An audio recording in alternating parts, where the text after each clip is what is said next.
Hello, everyone. Welcome to the GLORIO Chat, the best anime podcast on the internet. If you tell a lie for long enough, it will become the truth. I don't know what you're talking about, Aqua, but yeah, I gotta admit to you guys, I thought about canceling this episode. I'm pretty upset about something. I was watching anime, catching up before the podcast, as I always do, and I found out there has been no new episodes of Banana since the last podcast. What a twist. Shut it down. So it's going to be a little hard for me to carry on with such a heavy heart, but yeah. We must persevere. Joking aside, anything. You're just being so paralyzed with anticipation as to how Banana's adventures will continue. What else aside, matters? I was trying to figure out what happened, and I think what happened is Crunchyroll dropped the first 4 episodes early, and they're waiting for like the broadcast to catch up, is what I think is happening. Once again, the binge watching model ruins everything. Yeah, Yes. So we might have more Banana next time, but there will be no more on this episode, and I'll do my best to carry on. But anyway, we do have a lot of other things to talk about, including things that we didn't have time to get to last time, but we will do our best to get through it all. Before we get into it, though, by way of introduction, I am Gel. I am joined by Iro, as always. I'm still here. I'm not dead yet. Not dead despite yet. Everyone's best attempts. Oh, have there been assassination attempts on your life recently? My character. Can we not talk about that on the podcast? It's fine. Who cares? Who gives a shit? Yeah, I'm fine. I'm still here. Okay. I'm not dead yet. Iro's with us. We are joined by G. In the interest of being magnanimous and respectful of other people's time, I will not do a Monster Hunter Wilds bit. Ooh, it's on the horizon. Once it arrives for real, we can strong It's on arm the that shit. Horizon Zero Dawn remastered for the PS5 out now. Yeah. Oh, guys, I thought you guys were talking about games where you hunt monsters. Just to get on tape, I bet you the Monster Hunter Wilds DLC that comes out in 18 months to 24 months will be Seabound. Okay. Oh, look at that. That's what it will be called. Yeah. Yes. Okay. I don't know. Maybe Plant my flag. Let's see. They've done Iceborne, Sunbreak, Seabound, Firebolt. Nobody else here gets that. Nobody listening to this will get that. I'm sure there's enough Monster Hunter overlap that somebody will understand. I understood like 75% of that. But right. The GLORIO Chat, the anime podcast for sickos. Yeah, of course. Yeah, you're goddamn right. We are also joined by Aqua. I thought you were going to say flame broiled. Oh, that would be pretty good too. Yeah. You ever say whenever somebody says flame broiled, I think about the dubbed line in the Digimon the movie where Flame Dramon says, "Would you prefer flame broiled or grilled?" as a one-liner that they put in the dub. And then they got sued by Burger King. I don't know. Yeah. Dubs were just built different back in the day. I know. Well, I liked it when dubs included memes from the 2000s, not when they include memes from now. Well, you know what? Perhaps I will talk about dubs later when we get to Don because I've actually been watching that dubbed. Anyway, we have a lot to talk about, and like I said, there were some things that I probably would have wanted to talk about last episode, but we were doing our previews and had so much to go over. But let's talk about some of these things now. Two of them are some notable things that got released recently. One of them being not Persona 6, but Metaphor ReFantazio. Metaphor ReFantazio. The latest game from the Persona team, which is AKA the most Project ReFantasy. Yes, the most anime game series of all time. And before any Jagoff in the comments tries to correct us, I know it's not their Persona team, it is Studio Zero or whatever. but we know. But it's the core Persona people. Yes, creators of the hit beloved indie hit Catherine. The Steam page says from the minds that brought you Persona 3, 4, and 5. So yes, and Catherine. And Catherine. The Persona series has been a big core part of the GLORIO crew for many years. That is true. Yeah, I would never deny such a thing. It is one of the few things that will spark a conversation that all of us will chime in on. Yes, that we're all. It's what I used as substitution for friends before I met you guys. But yes, this is their new fantasy-based game. And, we're all at very different points. I'm very early in the game. As opposed to the Persona games, which were based entirely on facts. Well, you know what I mean, the fantasy setting. And Iroh, you have actually finished it. I have. I will preface this conversation by saying that you have also written... I'm about to lap you, Joe. Okay. Oh, you're playing it again? We'll see how far I get. Sometimes you just need to kill time. Well, I didn't know you liked it that much. I don't. We're gonna do a Renegade playthrough this time around. I was going to say, honestly, G, it was just like I've almost gotten every achievement. I know that feeling. Yeah. Except the one for beat the entire game on super ultra hard difficulty. Yeah. beat the super boss. It's New Game Plus only. Go ahead, Jill. I was going to preface any discussion on it by saying that Iroh, you have written an article about this. That's I have indeed. On the blog and also on your personal blog. Yes. That you can go check out for your more in-depth thoughts. Spoilers for that. If you read that post, there are spoilers in it. Yes, but as a general, like I said, since we're all at very different points, just sort of general impressions of. I'll let you go first. Okay. Well, I have only played a little past the demo part, which is pretty meaty, but up through the first dungeon basically. So I'm about 10 hours in or something. Yeah. And I joked about it being Persona 6, but there's a lot of Persona DNA in here as far as the game structure. In fact, it's identical. The setting is different and everything, but mechanically it's the same. And I was kind of having... Yeah, sorry. It's so much like Persona that you have your daily calendar, except every day starts in the afternoon, which makes sense in Persona because you go to school. But in Metaphor, it's just the characters just wake up, just hang out, right? Yeah, just wake up afternoon and then get started on their day. Persona had the Persona had the for real. Persona had the early morning when you wake up and you get ready. Had the morning slot where you're in class. Had the lunchtime slot where you talk to people, go, hey, don't you want to hang out after school? Don't forget me. Yeah. And then it was afternoon. Then in the afternoon they ask you who was the 30th shogun of the Kamakura shogunate. So I think it was I think a part as far as that aspect of it, a lot of that may depend on how burnt out you were on Persona or coming into this. I know by the end of Persona 5, I was very burnt out on Persona. I as well. And it has been several years since then, so I'm less burnt out, but I'm definitely feeling we're doing this again a little bit. I also feel like I'm extra burnt out because I played... I finished off the 2 routes I did not do of Fire Emblem 3 Houses last year. Okay. Which is also a similar structured game, but none of us played Persona 3 Reload, though. No. Yeah. I don't believe any of us did. I've already played Persona 3. I don't need to play that again. But I played fast, Yeah, I feel like just that specific structure, like you guys were kind of saying, fits school better than it does the fantasy setting a little bit. I don't know. Even just there's something novel about, translating real world daily life activities into stats that's kind of fun, whereas not really so much in this one. It's I want to expand my My tolerance. Increase your tolerance by learning basic facts about minorities. It's so goofy, right? Or in Persona, cooking apparently also increases your tolerance, but I feel like I mean, that one just makes sense. Well, yeah, cooking. Everyone loves cooking.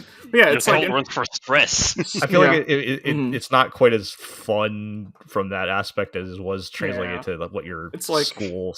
Right. Increase your eloquence by owning the lips. Oof.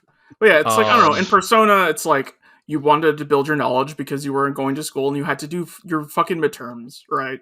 Right. Or it's like I distinctly recall at the beginning of Persona 4, it's like you have the option of like ask her for her phone number or say it's for the investigation. And it's like you need enough courage to just ask for their phone number, right? You need to be a genius to talk to Mitsuru. But even with her laser eyes. I don't know. It just feels like there's more of a disconnect. Like to boost your wisdom, you just sit on a park bench and watch people. I know, right? It's like you could have come up with something better than that. But yeah, I'm nitpicking. But I'm just saying kind of how I found it a bit perfunctory. Yeah, it's exactly. Even more transactional than before. Yeah, and it was already pretty fucking transactional.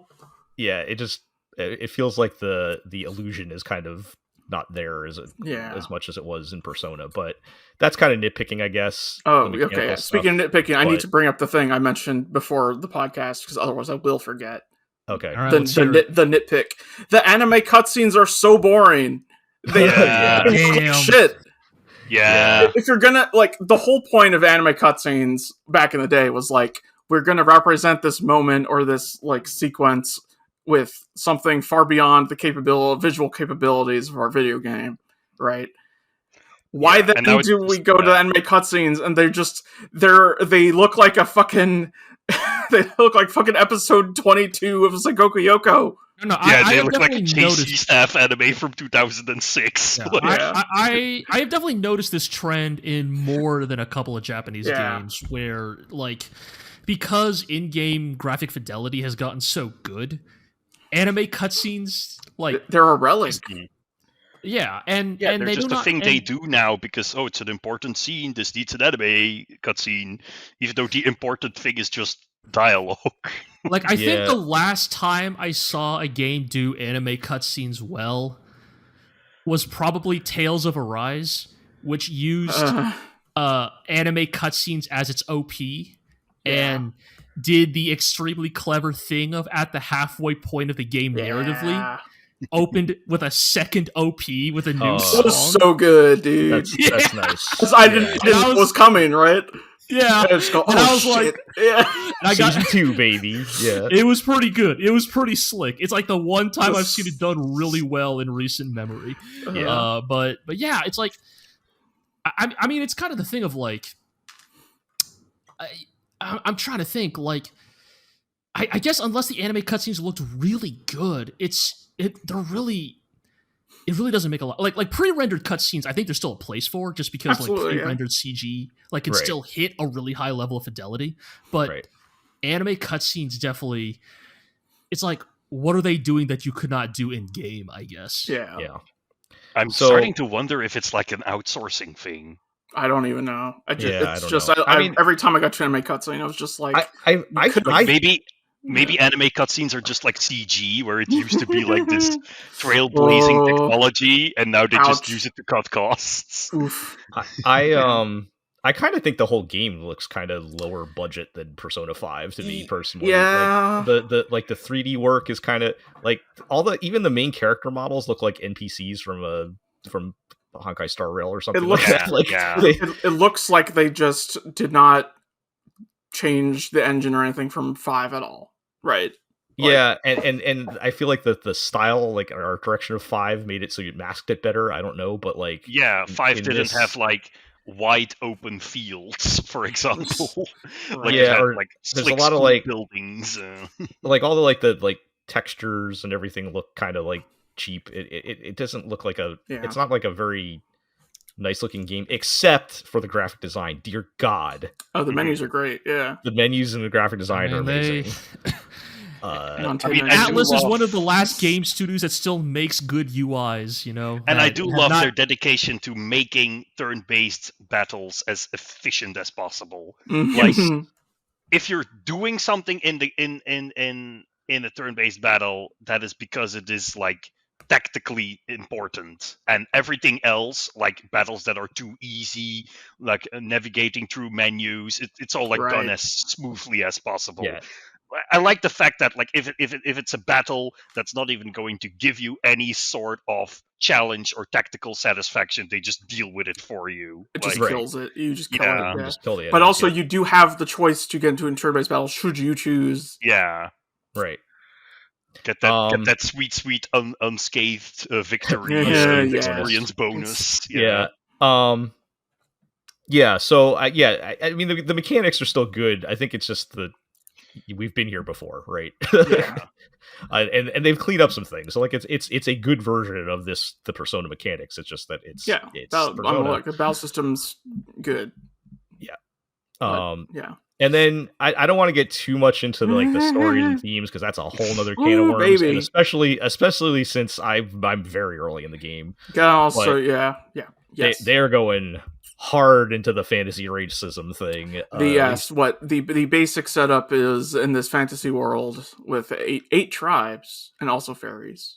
It's also there's more than 8 tribes. Yeah, I know, right? 8+. The king has been assassinated, and upon the king's death, a gigantic magic spell that he set has gone off that says because the prince is in a coma or what have you.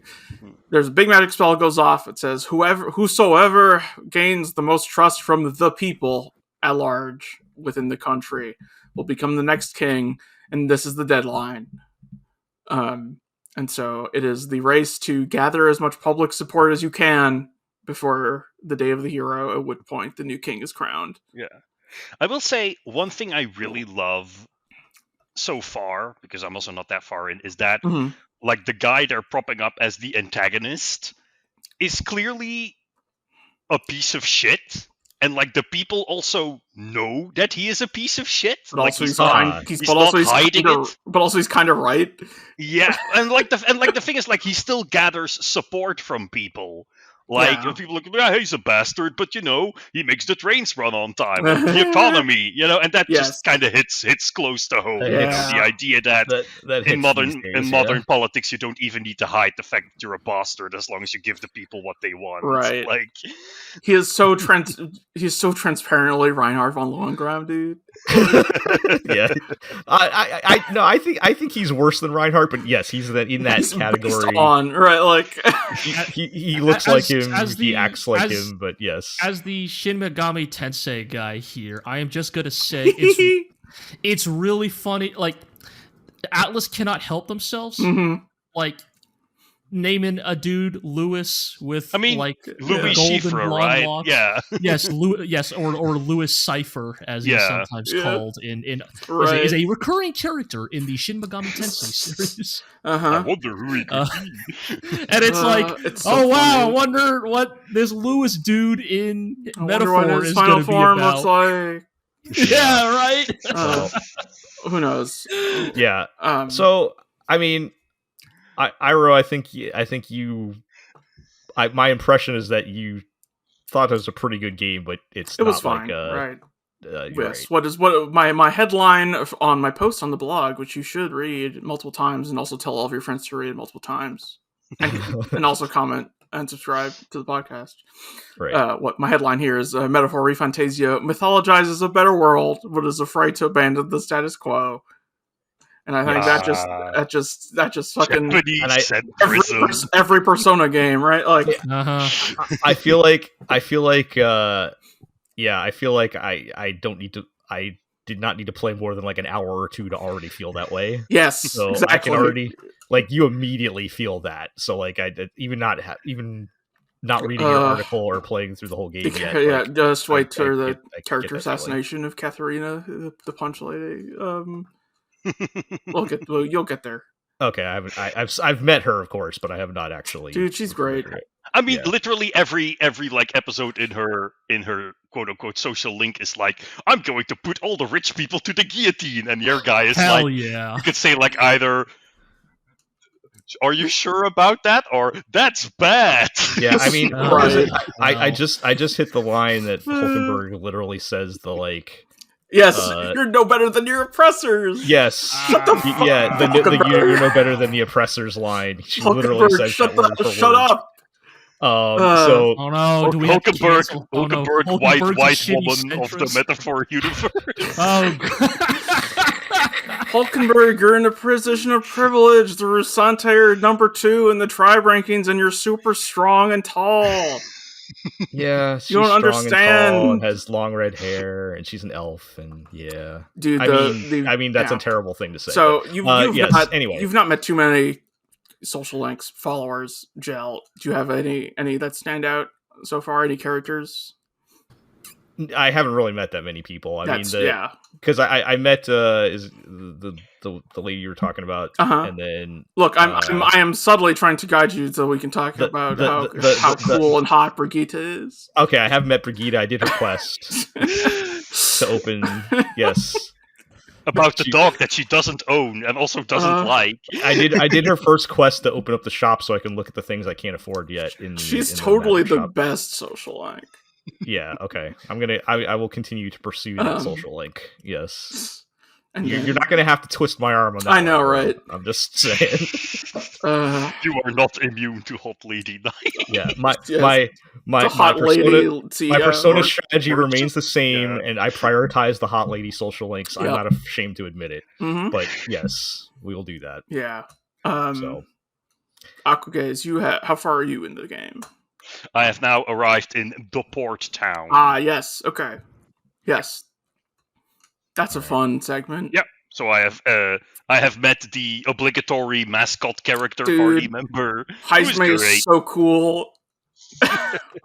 Yeah. He's the best. So like, we were kind of dumping on the game here and there, but like it is a good game. It's just I'm enjoying. Look, I'm at a point in my gaming career. I'm not going to spend $70 on a game that I hate play.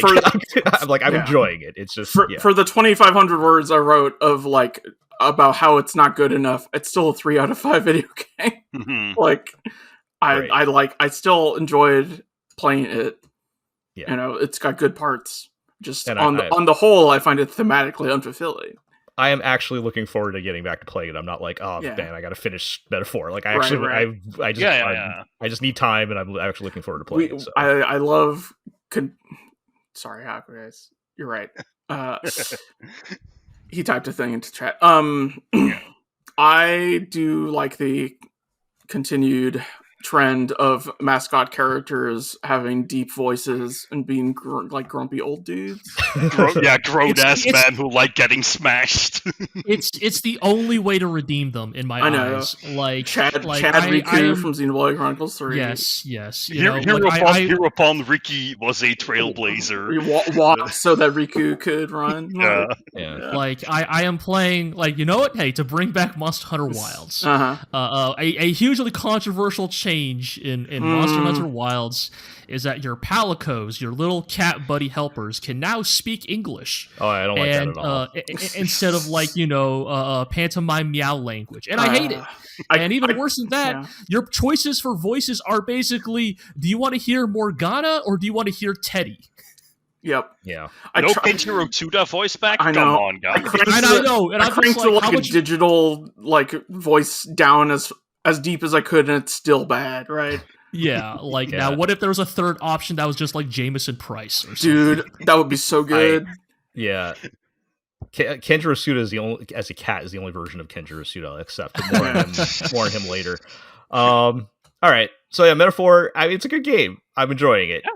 There are just it's problems with it, asterisks. It's a Persona game for good and ill. Yep. Yeah. Well, at least it's not like blatantly homophobic like most Persona games. That is true. Well, but also you can't date any of the hot ladies. So yeah, so that's maybe they. I don't know. I'm not even going to get into all that part of it, but yes. we need to move on. But yes, the demo is very generous. It's free, true. so try it out. There's no, not quite as generous as the demo for Dragon Quest XI's. That goes okay. No demo is as generous as that one, but you can play. I got a good 7 hours out of it before I had to buy the game. So yeah. All right, let's move on to the other big thing. That we didn't have time last time. And fantasy is dead, but art is alive! That is the theatrical release of Look Back.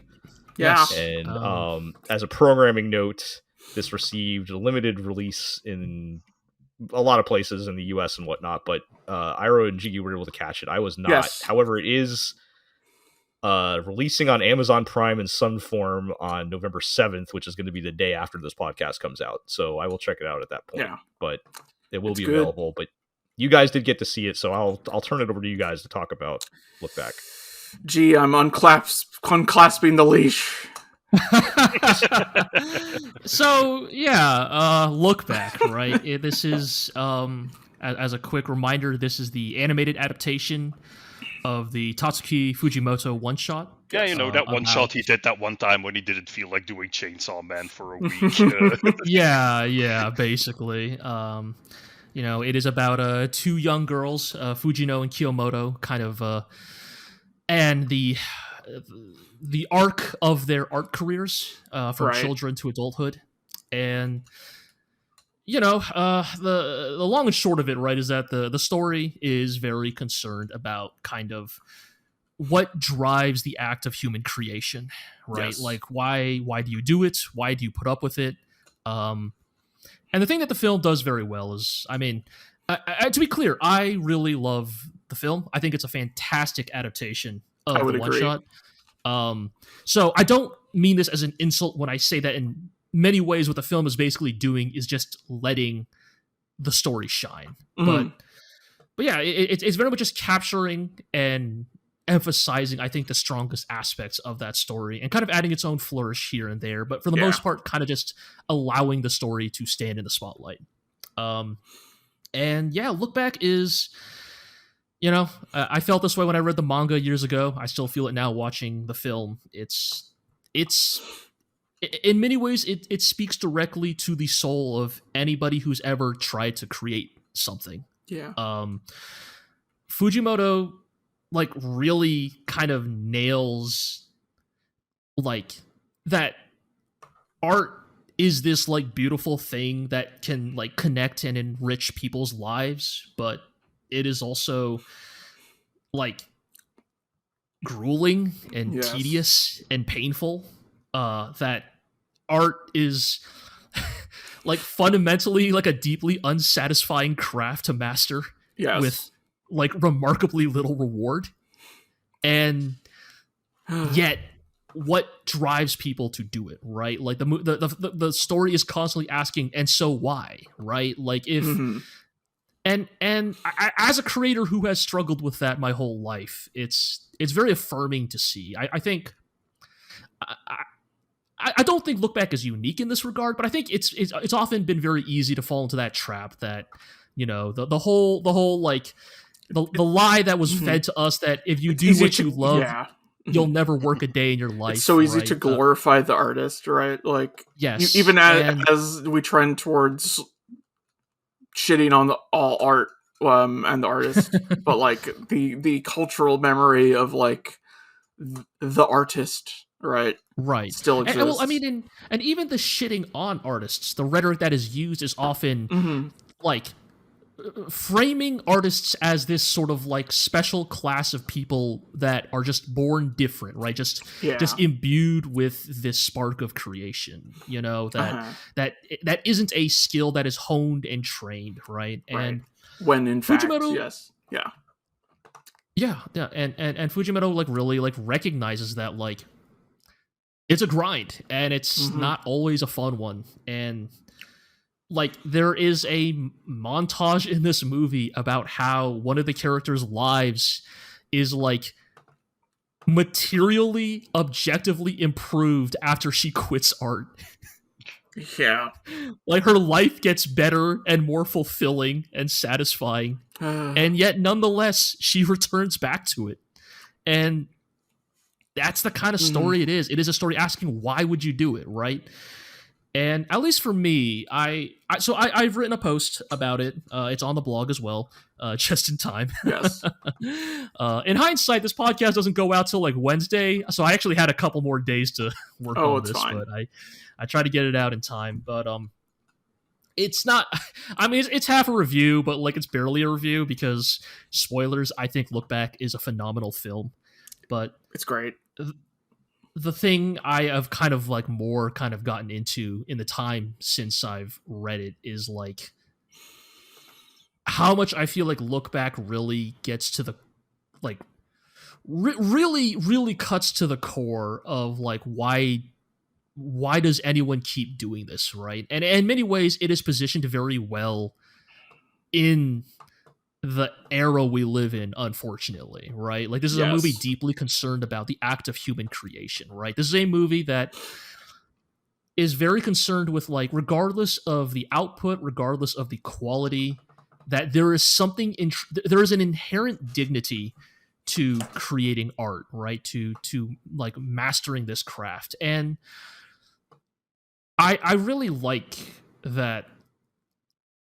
Like, Fujimoto's also like not too up his own ass about it because like this is a deeply nuanced story about like the love for creating, and the thing that these two characters make in the story is basically fake Chainsaw Man.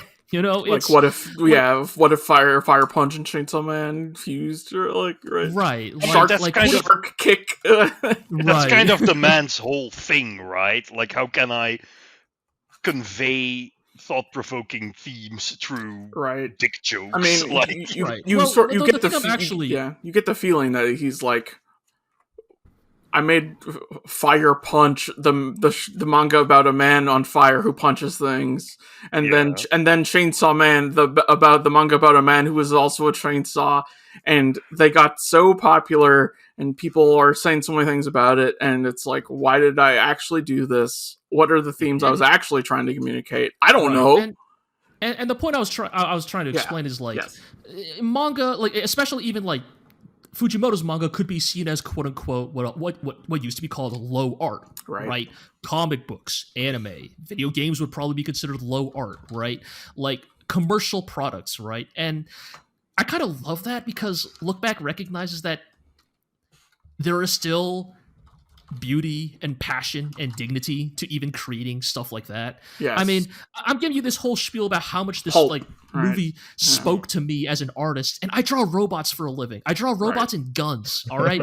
Like, I'm not out here like drawing my like, you know, deeply personal like semi-biographical manga about, I don't know, growing up because part of the Asian diaspora or something. That ain't for me. I don't got time for that. But also you were a robot. I got robots to draw, all right? Like, and yet, I think like the thing I love about Look Back is Look Back recognizes that there is beauty in all of it. Yes, there is merit and beauty and human spirit in the slush pile, right? Yes, for sure. You know, it's why we do a fucking podcast about anime, right? Yeah. Like, there are shows on this list that I think, you know, actually, hold on, let me look at this list. All right, so I'm going to say the majority of the list. I don't think there are any shows we're talking about this season that I would call intelligent per se, but there is beauty and craft and passion. Yes, and that's what makes it worth doing. God, especially this season. Jesus. What if you're really passionate about having a cheat skill in another world and buying a slave harem? You know what though? Like, and like that's the thing. It's like I hate that stuff. I hate Shotetsu's, you know, like the novel website. Like, but those people are making something. Yeah, right. There's something to be said. I mean, at least I hope they aren't, and not just using AI. But yeah.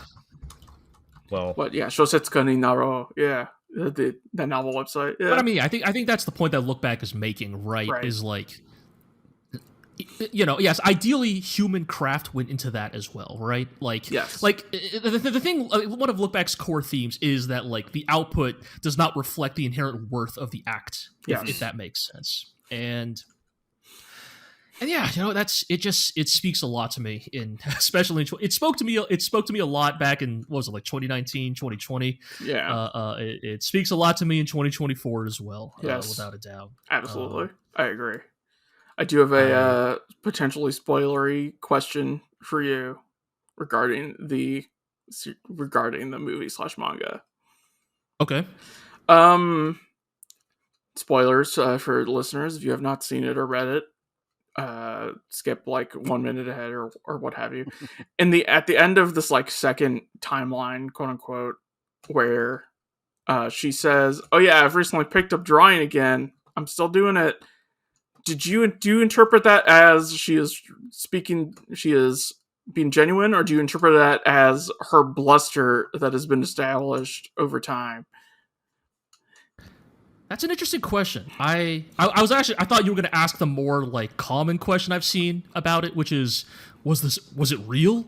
Oh no, who gives a shit about that? Who cares? Like, it's way more ambiguous and important to me if like, oh yeah, did she actually like return to drawing because it's like a human drive, or is she saying that because we've established throughout the course of this work that she is full of bluster and will say anything she needs to say to make herself look good in front of other people? And I can't decide. In the context of that moment, I'm not sure. I really like that. That's a really, like, it's funny because like I hadn't even thought about the ambiguity of that scene until you brought it up. I guess in my head, I've been thinking about it ever since I've read the manga. I love that because I think that's kind of one of the most interesting things about Fujino, and I think that's what makes her so compelling, at least to me as a protagonist, is like, she draws because she loves it, but also there is an element of she draws because she feels like she has to, which I love maybe like, even more. Yes. Because if you ask me, hey G, why do you draw? I think my real answer is it's the only marketable skill I have left. Yeah. Not that I don't love it, but it's what the fuck else am I gonna do? And I think for Fujino, it's, I don't know. I can't give you a definitive answer. I know, right? I think maybe the ambiguity is the point. Yes. That is like the most meaningful like moment in that to me. I think. Well, personally. Which is to say, Look Back, very meaningful and emotional film. Yes. I think manga. Thinking on it a little bit, I think I would say like, if you think about like the crux of it, which is like the crux of this whole movie, which is Kiyomoto asking Fujino, "Why do you draw?" Mm-hmm. A question that Fujino does not answer. Mm-hmm. In some ways, that's just that's Fujimoto's genius. That's the answer to your question. Why do we do it? Right. Why do you ask me that question? Part of it is you got to fill it in yourself, and also it's not maybe something you can answer that easily, right? But yes, I mean, in all seriousness, the last thing I'll say is, in many regards, Eero, that is the whole through line of the post I wrote about Look Back. Why do you do it? Why do it? Yes, it was a good post. My answer, well, you can read it in the post. Yeah. Yep. So read it in my best-selling book, Why I Did It. People asking a lot of questions answered by my "This is why I did a" t-shirt. Yeah. Yes. Great movie. It's in about an hour long, so it's not like it's a huge time investment either. Mm-hmm. Right. Yes. Highly recommended. I'm looking forward to checking it out. I know, like, for me, like I always like these kind of stories, even though I am not an artist per se. Like I wanted to be an artist as a kid. I saw your Bardock card. You're an artist. Yeah, but I did not choose to go down that path, and right. Even now though, I still think of myself as a creative person, and we're always trying to. I went from art into music, and I kind of wanted to do both of those, but then didn't work out, and so these kinds of stories always these kind of stories always interest me Mhm. regardless. But yeah, I'm looking forward to checking it out. I just hope that I don't have to buy it and it'll actually be streaming on Amazon Prime. But I'm almost certain. Right. They're gonna pull a girls band cry.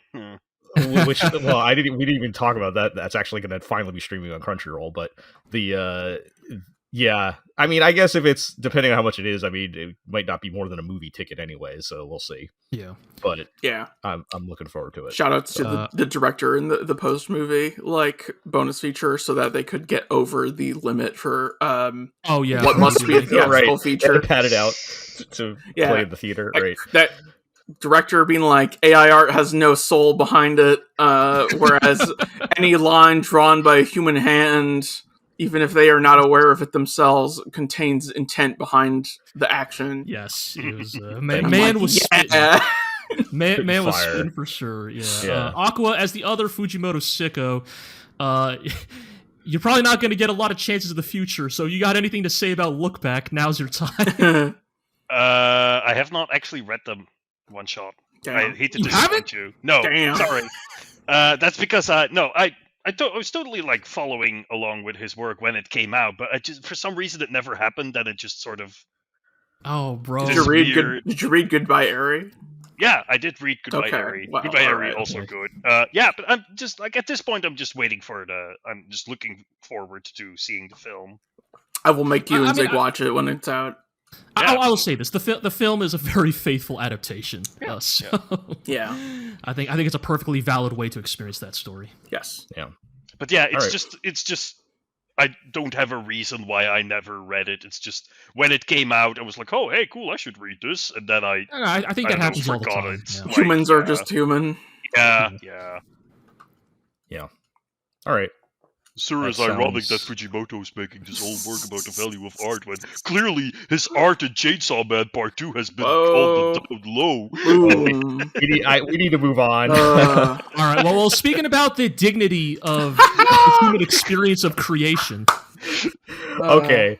Let's get to our regularly scheduled, currently airing the actual anime. Yeah. And I have not watched more Dragon Ball Daima. We talked about it last time, and we thought that the beginning episodes had some promise, but you guys have watched more, and it's not bad. What do you think? I think it's I think I would even go as far as say there are aspects of it that are quite good. Yes. At least so far. Again, we were only 3-4 episodes in. Four, I think. Yeah. 4. It does feel like they are very much signaling a more return to an adventure kind of format for a Kid Goku or a Kid Goku again. As they multiple shows this year. Multiple shows this year about going to hell. Interesting. But I thought this was the demon world. My bad. Not hell. Well, here's the funny thing. They also clarify in Thunderbolt Fantasy it's the demon realm, not hell. Yes. These are very distinct worlds. Yeah, so definitely lighter, definitely more whimsical to be sure. The thing that I would definitely say has stood out to me as, the American Gaijin Dragon Ball fan raised on Z is the latest episode had a really refreshing return to form for Dragon Ball's fight choreography. Yeah. There's a fight in the latest episode where, Goku's just fighting some bad dudes, some cops basically. They're doing cop shit, and Goku is beating ass, and he's doing it with the power pole, with the stick. And it's no beams, no flying, no teleportation, just Kid Goku doing flips and shit, hitting people with a stick, and it just felt good to watch, honestly. It's as Dragon Ball progressed, I think, G, you said the sort of last hurrah of this was Goku fighting Vegeta on Earth. Yes. But as things progressed, it became more like his ki is so big, he's shooting a giant beam, it will destroy the planet. Whereas if you go back to Dragon Ball and they're fighting in the World Tournament, it's more kinetic, you know, throwing hands. Yes, Goku will run up to Piccolo and elbow him in the stomach, and then knock him up in the air to do like a combo strike, rather than just throwing a Kamehameha. Yeah. And so it is almost strange to have Goku grab his stick and beat some people up with physical attacks. Yeah, but it's nice. It's nice to watch. And again, I said it before. It's really nice to have a Dragon Ball show with art direction. Daima just generally looks pretty nice. Yeah. Looks better than Super. I mean, or at least for most of Super. Yeah. I believe I read from Sakuga blogs. What's their name? Kevin Yu Cow. Yeah, that like some of that episode involved the like Gintama, one of the like main people on Gintama, which makes I don't know, but that makes sense to me as like a comedy action series. Right. Yeah, that would make sense. Okay, how is Glorio? Is he a wet blanket? You know, he continues to be he continues to be the like serious and slightly shady new party member. Yes, like if he betrayed them, I would not bat an eyeball. Right? He probably will either betray them or it will be perceived as a betrayal. Yeah. What if he betrays them and then becomes a good guy? or that. There was a really goofy sequence in the latest episode where they stop at an inn, and then the inn also has an item shop. And it's Goku, a literal JRPG. Yes, and Goku's like, wow, look at all these different items. What does this do? What does this do? What does this do? And the lady's like, this one heals your wounds. This one these all cure various status ailments like burning. Yeah. This one lets you fuse with another person if you eat it. And Goku's like, wow, I'm going to get one of each. I too love Dragon Quest. Right. And yes, there's that reminder. Yes, Toriyama very deeply involved with Dragon Quest. Yes. Yeah. All right. Well, that sounds like it's still fun at least. And hasn't fallen off. I would say so. It's better than Super. At least 4 episodes in. So to be clear, yes, 4 episodes in. Right. We could be reconvene. Okay. We could reconvene in 90 episodes and be like, man, those Tamagami ain't shit, huh? Minor complaint, nitpick complaint about Daima. Daima episode titles. Let me read out the four Daima episode titles so far: Conspiracy, Glorio. Well, that's a good one. Daima, Chatty. Now, from where I come from, a Dragon Ball episode title is Goku is Ginyu and Ginyu is Goku. Gohan, fight your father! Yes. That is, to me, that is what a Dragon Ball episode title must be. It needs to be at least 2 sentences long. Yeah, these weird one-word episode titles, I'm not feeling them in Daima. Yeah. What is this, an HBO series? Right, I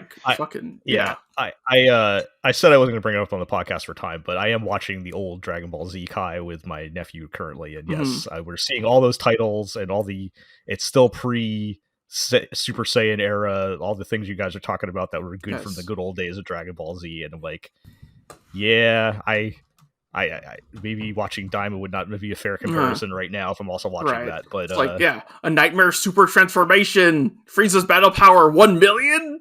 Yes, some I can't remember the ones I just saw, but yes, those titles were fantastic. Right. Yes, yeah. So, all right, well. I like minor boomer ass nitpick, I guess. Yes.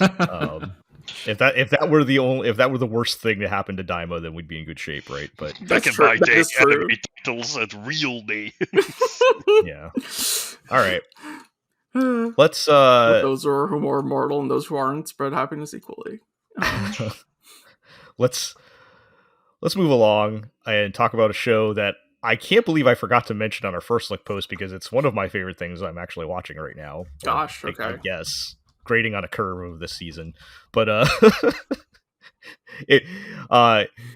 let's talk about Yakuza Fiance. Okay. This is go ahead. What Aqua, I've heard is that this is one of those like shoujo romance manga where like the dude is like a rapey bastard, but the twist is that she is also a bastard. Okay, first of all, it is also very easy to assume that this is a shoujo or josei manga from like 30 years ago, because that's what it looks and feels like, and the plot also seems that way. It is not. Okay. All right. It is actually a manga running in a seinen publication. All right. However, the plot is the main girl, she's a quote unquote normal girl that just happens to be the granddaughter of a Yakuza boss. Yes, of course. And but otherwise, up to this point, she has had no Yakuza dealings, and she's lived a relatively normal, sheltered life. But one day, her grandfather says, "I am arranging a marriage for you and this kid who's part of another Yakuza family to keep the peace." And she is very against this, but eventually is convinced to at least go meet the guy, right? Mm-hmm. So she goes to meet him, and of course, at first he is very charming and handsome and everything, but through various circumstances, it is revealed that he is... Okay. I always get psychopath and sociopath confused. Psychopath is an older, deprecated term. Basically. Okay, we're not using that anymore. All right. He's in that territory. Let's put it that way.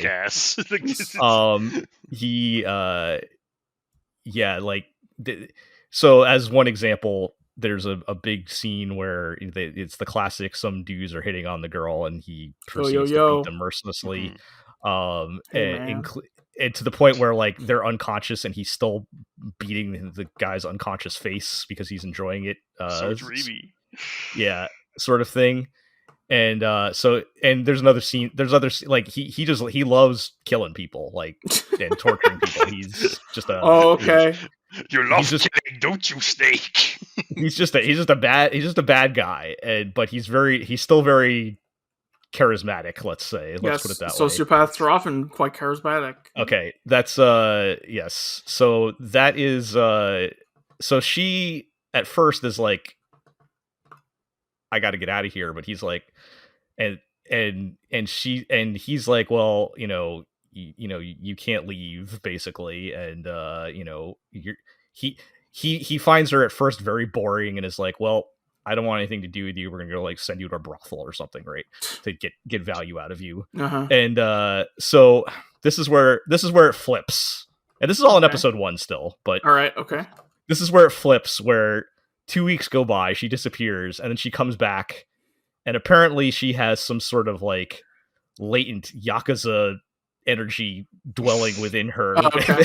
All right. And she shows up, and she's her heat bar is increased. Yeah, once her heat bar is full, she goes Yakuza mode. Actually, you know what? I have a screenshot real quick. Let me post this. All right. Great audio. Yeah, I'll put it in the show notes, but for audio, it is a picture of her looking. All right. Tell me more. With the Yakuza expression on her face, with her heat gauge is full, she's literally glowing. And she's problematic like, woman, you say? Mm-hmm. Yeah, and she's like, she throws a because the whole thing is she's got to earn her keep or whatever. She throws a bag of money on his desk and is like, well, here's 4 million yen. I reached out to my contacts and sold a kidney. What? So and her whole like attitude change. She's like totally talking down to him, and like one of the weird things about this is they are still high school age, so this is in school. Oh, right. And is he like, wow, that's so hot? Exactly. And he just goes to simp mode, and I'm like, same dude, same. But so like but she's not like this all the time now. It's just like when pressed, she can like channel this mode where she just becomes, and like she just basically goes Yakuza mode, and she will like also, she hasn't killed anybody yet, although she has attempted to kill people in self-defense. But so it ends up with like she ends up staying with them, and her grandfather reaches out and is like, look, what you're really there for, I want you to get this guy to fall in love with you, and then the last minute we're gonna back out, and then it's war is on or something. I guess they're trying to humiliate their family or something like that. The Nisekoi. And so she's buying into the assignment, and it's kind of hard to explain because the show's kind of all over the place, the tone and everything. I would almost primarily say it's a comedy, even though there are some very let's say violent and sexual things that happen. Okay. Like comedy? Yeah, maybe. It's very weird, the tone, but I and they're like red flags all over the place. Cause like this guy it's a very toxic relationship. I should not be encouraging this, but for some reason it kind of works. I think the way that they depict it, and yeah, I'm kind of enjoying it. Like I said, the one part I don't like that they made them high school kids, right? Because they should be like 25. There's really no reason for them to do that, and they are doing very adult things in the show, and that's kind of uncomfortable.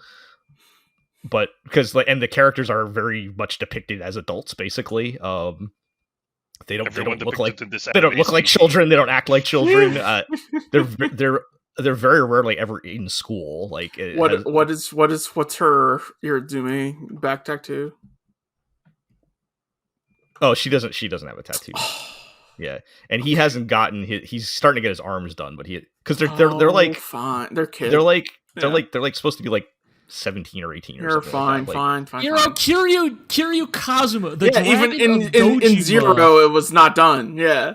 Yes, had not finished his tattoo. Yeah. So at the ripe old age of 23 or whatever. Yeah. I don't know what you're talking about. Kazuma Kiryu is perpetually like 45. All right, everybody sound off. What would if you had to get an Irizumi tattoo? What would you get? Kazuma Kiryu ripping his shirt off. It would actually be Kiryu. Yeah, fine. I would probably. I mean, I would want a dragon, but I would be presumptuous, right? Yeah. All right. I've actually always really loved the concept of the koi fish thing. Like Nishiki, right? Like Nishiki or Ichiban's. Yeah. Like I think there's actually like a really beautiful metaphor there. Yeah. You know, it's very. I think do like a dragon or like a tiger to honor my father. It's like the tiger. Right. But yeah, something like that. I'll probably get Monkey King. Yeah. Oh, that would be fun. I'm your the monkey, so you get an excuse. I'm also You're the monkey, but okay. Predator, clasp hands. I don't want a monkey. I'm not getting a fucking rooster, man. Come on. Yeah, I'm yourselves. Fuck. So, okay, well, anyway, those badass roosters from that cockfighting manga. We'll talk more about the show later because I actually am enjoying it quite a bit. All right. But it like I said, it's weird because I guess it's kind of black comedy-ish, but they also get into some Yakuza hijinks, where because this guy's like an active, like out on the street, performing hits and jobs and things. Right. Like he's shaking people down and shit. Yeah, while also like stalking this girl he's kind of engaged to. It doesn't make any sense when I explain it. Trust me. I mean, watch it. It's pretty fun. So look, like we said, Jell, there is beauty and dignity in all human creation. Yeah, exactly. Hey, when we said all these shows weren't intelligent, it's not that we weren't enjoying them. It was just right. But yes. All right. Let's move on. Speaking of, let's talk about Mecha Ude, mechanical arms. I think the show is a lot of fun. It's kind of a fucking mess, but I'm having a good time. I mean, the thing is, this show goes at 1,000 miles per hour, but I kind of like that because most shows just kind of spin their wheels for 10 episodes and then suddenly drop. This is like why I call the show like post Trigger, right? Yeah. It's not only the like type of animation visual gags that they include, but it's also reminiscent of like how Kill la Kill, for example, like fulfilled its original premise within 7 or 8 episodes, right? I mean, Kill la Kill is a show that introduced a tournament arc and then like canceled the tournament halfway through because the plot happened, right? The plot happened, right? And I guess that Naruto also did. Right. I guess that's what I'm sort of getting at. It is along those lines. It is zooming. I mean, the show feels faster paced than Kill la Kill. I mean, it's one core, so yeah. we are hitting plot points in episode 4 and 5 that feel like they should be like, you know, episode 12, 13 cliffhangers. Yeah. I mean, the thing is just, it is just. Yeah, go ahead. What if we put every single shonen anime trope in a hat, and every episode we pass the hat to someone else, and they have to draw 5 things from the hat, and then write an episode based on that. And like the thing that like kind of makes it work is like, to continue this analogy, it's like if every time they pulled something out of a hat, they also did a kickflip. It's just like, I mean, I don't know if that makes sense, but it's cool. We're having fun, right? So the latest episodes, I guess, to kind of get into the plot of Mecha Ude, is it's about Aki, the girl, the hungry girl, and her pursuit of the worm type Mecha Ude. That killed. She's got to find out who killed her dad, and mom, and sister. And little sister, And turns out, like to point out that Aki's backstory is nearly the exact same as the backstory of Batwoman, which is very weird. But yes, it turns out that it was in fact her once thought dead sister, dead twin sister, who is the host of the worm type Mecha Ude and was responsible for her tragic backstory. Quick interjection about the worm type Mecha Ude, which is like characters have been like, this has been caused by a worm type Mecha Ude, but the show has introduced something like 5 to 6 worm type Mecha Udes, which I actually really appreciate. Yes, in the sense it is not one specific Mecha Ude; it is an entire category of Mecha Ude. And one of these is the culprit. And, I like that a lot, actually. No, it is fun. It makes sense, right? Because like you see, you know, the arm type Mecha Ude, that seems to be the most common. Everybody's got an arm buddy. Yep. But yeah, so it turns out that Aki's sister, through some, well, we don't know if it's a little ambiguous at the moment, but on paper, what's revealed is that Aki's sister has become some kind of Mecha Ude vampire who needs to serial killer. She doesn't have enough arbitrium, and she must suck the arbitrium out of other people. Yes, other Mecha Ude to live. How arbitrary! And Aki must now make the decision between saving her sister, or you know, her friends, killing Hikaru specifically, because definitely him. Trust me, bro. You just need to kill Hikaru specifically to cure me. Yeah, it's a little. So this is where it becomes shonen again, because up until the like stinger reveal, I was actually like, this show's going some places with this Saturday morning shit, And then, the stinger hits. Evil. All right, look. And never mind, she's just evil. But you know, we'll see where that goes. However, you know, like. There has already been on-screen murder in this show. They killed the frog dude. They killed the froggy guy! Who even knows what happens at this point? Because in episode 3, they introduced Kagami as like this... As the rival, right? Clone super soldier grown in a lab to be the ultimate life form and host of the most powerful Mecha Ude. And then like episode 5, he is already the like comedy... Nemesis, who was like, I'm not gonna hang out with you guys. I'm going to fight you to the death. And then they're like, well, but if you come and hang out with us, then maybe we will invite you to our study party, and then you can kill me then. And he'll be like, yeah, okay. It's very good. Every character in this show is an idiot. Brackets complimentary. I'm having a great time.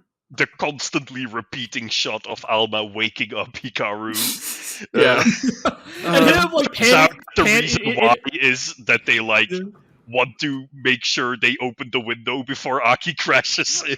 Yeah, it's really good. Oh man. Make sure to leave out milk and cookies by the window for Aki every morning. Yep. Right. God. Yeah. I think my only like criticism of this show, and I've been thinking about this a lot in the wake of the announcement of Xenoblade Chronicles X finally getting a Switch port. Yep. Shit, OP and ED. So Sawano is one of those. Sawano is one of those composers where when he cooks, he fucking cooks. All right, the Xenoblade Chronicles X OST is one of the fucking craziest things I've ever heard. My understanding is Sawano has said that the Xenoblade Chronicles X soundtrack is his favorite that he's ever done. The thing is, though, because it's such a great fit, because you can like sync the Sawano drop to like those button prompts you get in Xenoblade when you're doing especially well, right? Yeah, it's like even more unhinged when you realize that there are entire like 5-minute tracks that have like a vocal drop 2 minutes in, but in game are associated 15 seconds over and over, right? Yeah, anyway. The point is, Sawano can cook. Sawano did not cook with Mecha Ude's soundtrack. It is like... Look, sometimes you need to just throw together a cold meal based on what you have in the pantry at the time. Yeah. Look, there ain't no, I gotta find out who killed my dad in Mecha there Ude. There ain't no, I gotta find out the reason why we have to cry. I was gonna say, they could have literally put in, I gotta find out who killed my dad in there again. And right? mom. And little sister. Mom, yes, but yeah. Alright. Other than that, though, show's alright. It sounds like it's pretty fun. Binary, centrifugal force pushing us far away. You joke, but I will make the argument that Binary is maybe a better OP for Legend of the Galactic Heroes than half of the original Galactic Heroes OPs. Fucking hell. Alright. What I'm saying is, Mecha Ude is, we're having a good time, I think. Right? Yeah, absolutely. It is a mess. I'm having a great time. That's the important thing. Yes. It is it is the scrappy show you just want to root for because it's so obviously a passion project. Like, for sure. Yeah. Shoutouts to me on the preview podcast for saying, hey, Mecha Ude, we should maybe keep an eye on this. And everyone being like, are you sure? I never heard of that. It just reminds me of Granbelm. Because just like I did for Granbelm. Look at how many times we've been burnt by this very same sentiment. You're right. Look, we were thought this for Sakugan, right? Look, yes, we were Saxon guns. Like Appare Ranman, I think just like traumatized us. Yeah, like it really did. I remember being so excited for Appare Ranman and being convinced this is it, guys. Anime's finally back. It could have been something, man. Yeah, look, and how many part of Ranman cast the curse of Kenjiro Tsuda? Yeah, how many of those shows were personally ruined by Kenjiro Tsuda? But yes, all right, yes, and look, yes, Iroh, good call. We've been doing this for more than 12 years now. We've all had our hits and misses for sure, but yes, good call on that. Christ. All right, let's move on. Let's talk about Orb on the Movements of Earth, which I did not expect we would be talking about again. Orb. But I heard a lot of people saying the show is actually really good, and we had a comment. You should watch the episode 3. You gotta get all 4 orbs to defeat chaos. That's I wish. Let's put it that way. But this is So I figured, I enjoyed the show enough, and it was an interesting enough concept that it was at least worth me powering through and doing the 3-episode test. Let's see what happens. And to their credit, they pulled off a huge twist that I did not see coming. Okay. All right. So this is not actually a biography of Copernicus, right? No. Okay. I don't. Yeah, I don't, and I don't know the history enough to really know. Would it be better if it was?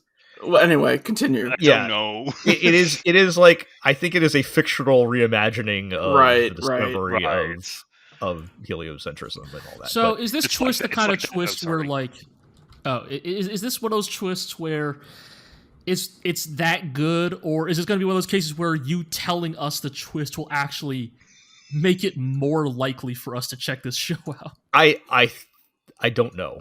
Honestly, I'm kind of on the fence myself, so I'm gonna put it out there, and I'll put the spoiler warning on this because this is a huge spoiler. Is the twist the Earth is actually flat? No. Oh my god! That'd be really funny. So good.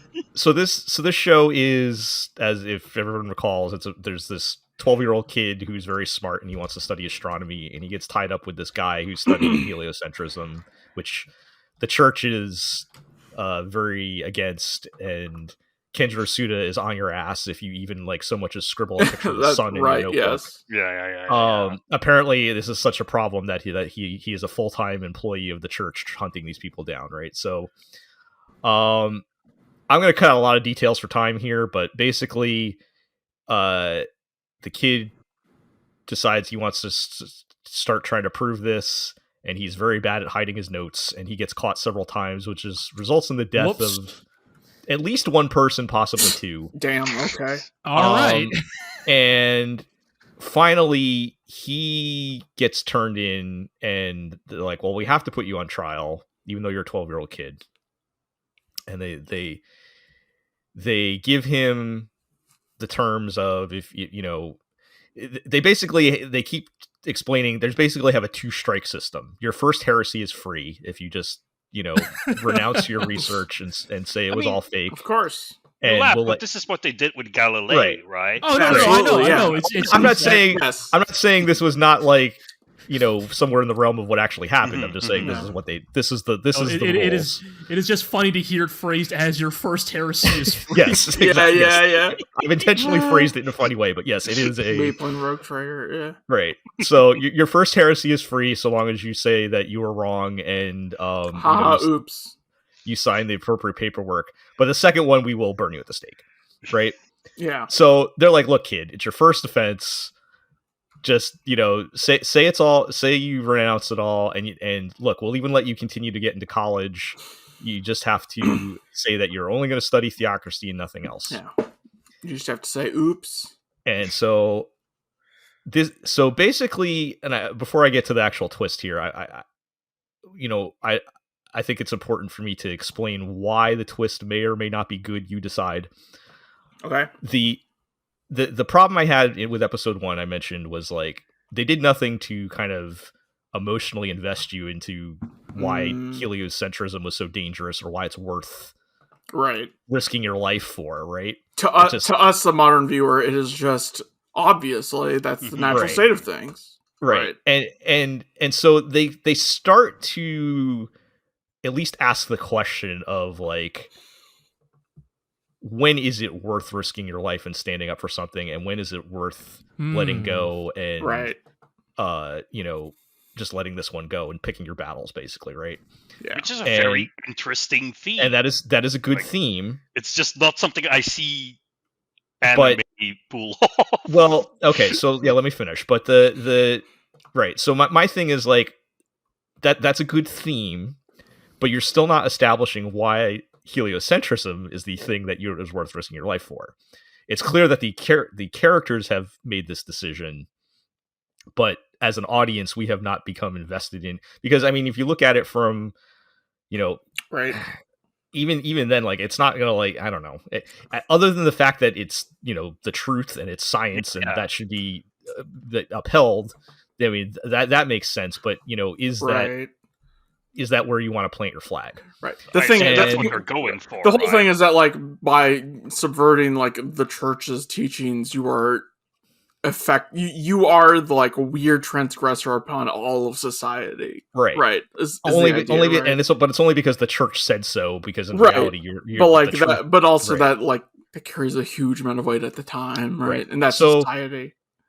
I think at least they kind of gesture in that direction but they don't really spend any time developing any of that. So I still, I think my criticisms of the show are still standing through the 3 episodes. However, the end of episode 3, this kid who is very smart, kind of starts putting things together. He saw what happened to his mentor guy who was killed earlier in like episode 2 or something. Because he basically took the fall for they found the kid's research and he said it was mine and took the fall for him, so the kid didn't get punished. Okay. And that this happens on more than once. So he's and It is really bad at hiding his shit, huh? Yeah. And no, it's that, and Kenjiro Suda is on your ass. He is Kenjiro Suda everywhere system. He is sitting outside your house waiting for you to draw a picture of the sun in your notebook. So at the trial, he's presented the terms, and he's presented the paper to say that you're only going to study theocracy, and he rips it up and says, "No, I believe in heliocentrism." And okay. Time to kill going you. to study geometry, and just throws it in their face, knowing what the consequences are going to be. And basically, he comes to the conclusion that he's not going to be able to do what he needs to do now, and that he's better off being a martyr. Basically, huh. Damn. Do they change main characters? All right. And at the end of episode 3, he has apparently secretly smuggled in poison and poisons himself in prison. Damn. Okay. I think another important point emphasizing my problems with the show is before he dies, he has a conversation with Kenjiro Suda. In which Kenjiro Suda thinks he poisoned him, but then realizes the kid poisoned himself. But during this conversation, the kid has a very smug atheist gotcha checkmate Christians moment where he starts quoting Greek philosophers and stuff. And I'm like, oh, okay, well, you guys... He was euphoric. Yeah. You guys are... And again, I said this in the last time. It's not that I disagree with what he was saying, but it was just like... Yeah, Richard Dawkins has had some good things to say. Also, he's a fucking asshole, and we should like kick him in the ribs. Like, it felt like it kind of had some of that energy as he was giving his speech right before he dies here, right? Yeah. But man, what a bold move, because he dies, and we time skip 10 years later to another new protagonist. Damn. Yeah, I love that shit. Anytime it happens. Yeah. And I'm like, I'm kind of left. I don't know what I'm going to do. I don't know if because on the one hand, I have not had a lot of confidence in the actual writing of the show. I talked about it being ham-fisted. I think ham-fisted maybe implies it's like over the top, but it's really more just dry, like very like there's no sauce in the dialogue here. Like there was one part in episode 3 where like Kenjiro Suda is talking to the kid, and he's like, "Do you know why your mentor was burned at the stake?" And the kid's trying to play dumb, and he's like, "It's because he denied geocentrism." And they're like, nobody talks like that. Like, it's just what happens to a toad when it gets struck by lightning. Get out, Joss Whedon. Get out! So, like, go away! I don't. You ruined Alien 4. So like, I don't enjoy like the actual dialogue and writing stuff, right? But I feel like they are kind of building something up, and it took longer than I think it should have. I mean, you shouldn't have to watch 3 episodes to get invested, but yeah. So do you see now? I suppose do you see now why Artemis compared this show to Vinland Saga?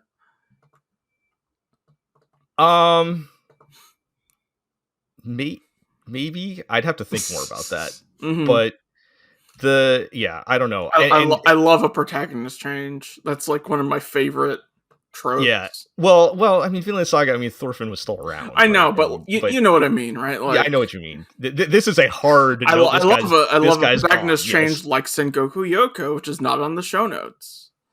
Oh yeah, that's still going, huh? It's fine. It's not. It's fine. We're good. Oh, wait. We'll talk about it next time. It's okay. So yeah, but I'm kind of intrigued what's going to happen next. So they leave off at the end of episode 3. So there's actually 6 episodes out now at this point.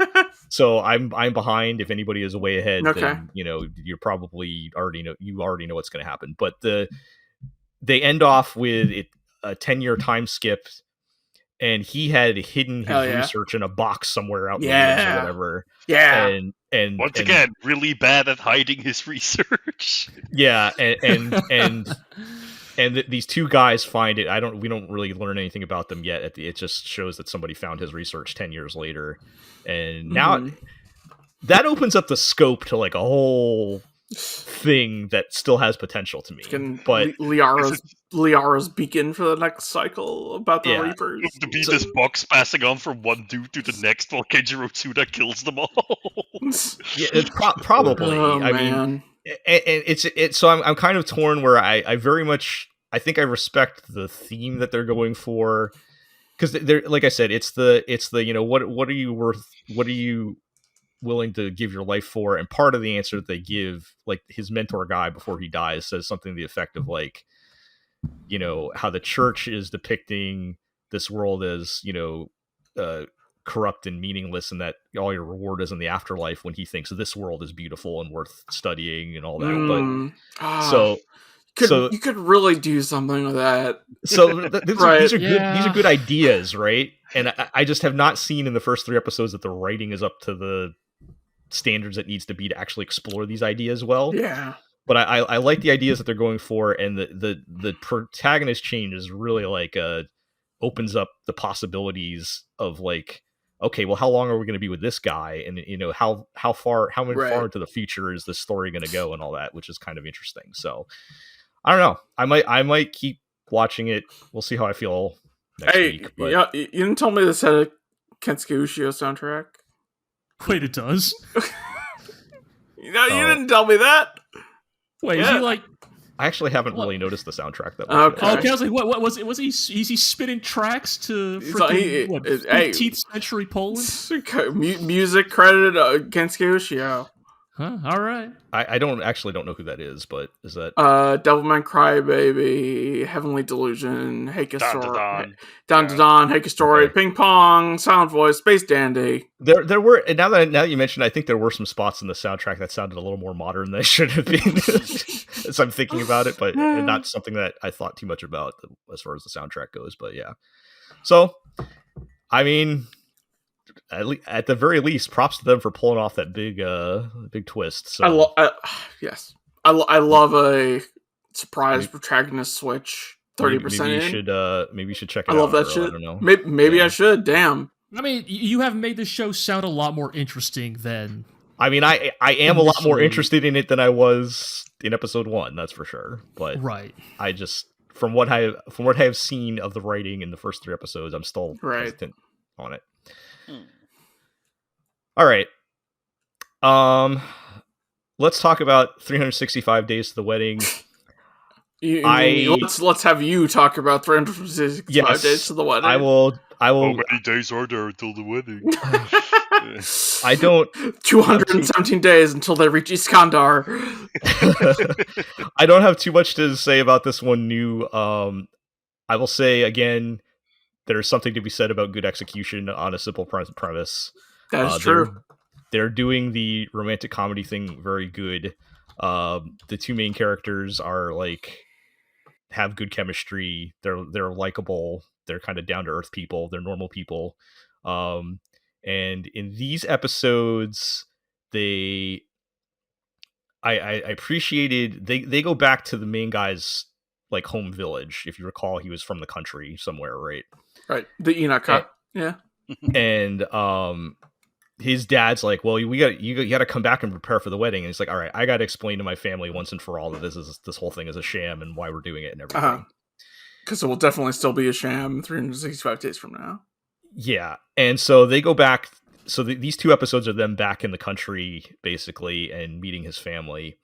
And I appreciated, because I feel like I expected them to really drag out the misunderstanding. So now they would have to trick their family too, right? Right. But they do actually eventually explain the situation, and their family understands now. So they know they're in on the thing now. They go, you don't want to go to Alaska. We don't want you to go to Alaska either. Yeah, I mean, his dad's a little mad for lying to him in the city and all that, because he met them in the city. But they work their way through it, and so most of the time is basically them spent on them hanging out, and everybody's all right, you guys aren't getting married, but like you're really into each other though. Yeah. Right? What if we push you together a little, and then we can actually have a wedding and have a good time? Nobody says it except for his grandma, who's like actively trying to hook them up because she's like, "Oh no, getting married in front of my deathbed." Yes, bring that back. Also, shout out to them for making his entire family alive and healthy. Sure. Both his parents and grandparents and his hot sisters are all alive. When those old people work the fields every day, they get strong. Keeps you strong, I guess. Yeah. So yeah, it's a rare instance where all of his family members are alive. But yeah, so it's fun. There's a lot of cute moments between the two of them. It's just well done. I mean, you kind of just have to watch it and you'll appreciate it. But the end on the cliffhanger though, where his hot childhood friend / neighbor goes up. The hot childhood friend that's still living in the Inaka that you left to go to the big city with. Yep, and that's how they're going to stir things up for next time. And again, hey, done millions and millions of times, but they're doing it good. So they're doing it well. What if she also turns out to be a lesbian? What if she also has a super hot sister who also likes you? Well, we haven't quite gotten that far. Yeah, I mean, they haven't at all leaned into like the otaku stereotype. There's no harem anime thing going on here or whatever. Like, it is merely a love triangle. It is very like this is very like I said, if this is this I can't remember the author's name, but if this is him selling out, Tamaki Wakaki. Yes, this is his play. If this is his play for mainstream success, he has cut out all of like the weird look. Right. Sometimes it sounds very much stuff. Like a rom-com and not like a otaku rom-com. Yeah, right. Yeah, like the weird perverse Ouroboros that anime rom-coms have. Exactly, they're not playing into any of that stuff. It's a very this could just be like a normal drama on Netflix somewhere. This could have been like a Hollywood movie starring. Could you show your mom this? Yes. Yeah, you could show this to your mom. Okay. Yep. That's really the barometer. I knew somebody once who was like, could you rep this anime to Megan Thee Stallion? And I was like, you're kind of full of shit though. But I feel like can you show this to your mom is the real barometer. Yeah. But could you rep this to Megan is just like, she seems like she would watch anything. So. Right. Yeah, I don't know about that one, fuck that shit. Yeah. No, there's no weird like anime things going on here, if you know what I'm saying. Where I think that is like the highest praise you could give it. He has not walked in and seen her naked at any point. Yeah.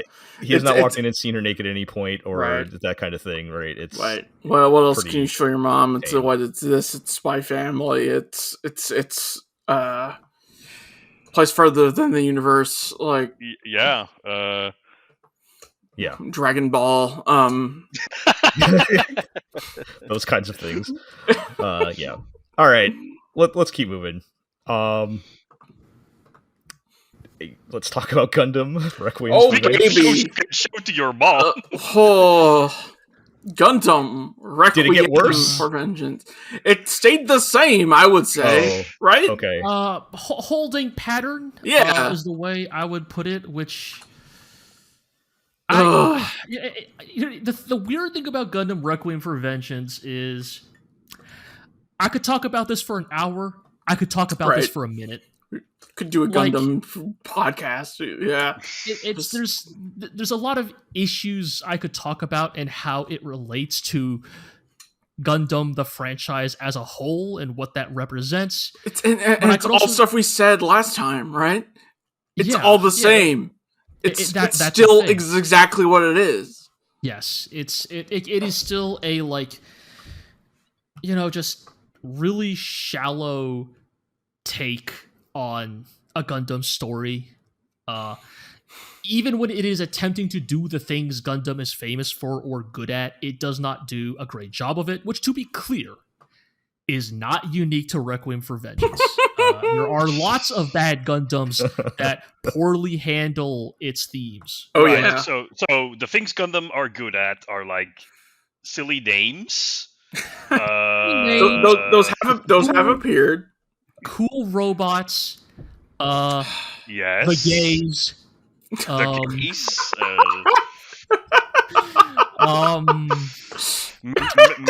Mimetic sound clips. Is this why The Witch from Mercury was the greatest Gundam of the past several years? Kinda, no, like unironically, kinda, yeah. Because all those bullet points are checked. Sense out of context. Like, kinda, yeah. Like, unironic. We're not talking about Witch from Mercury today. We can't do that here. The point I'm trying to make is Requiem for Vengeance is playing everything by the book, and the book it has chosen to follow is like not a particularly good book.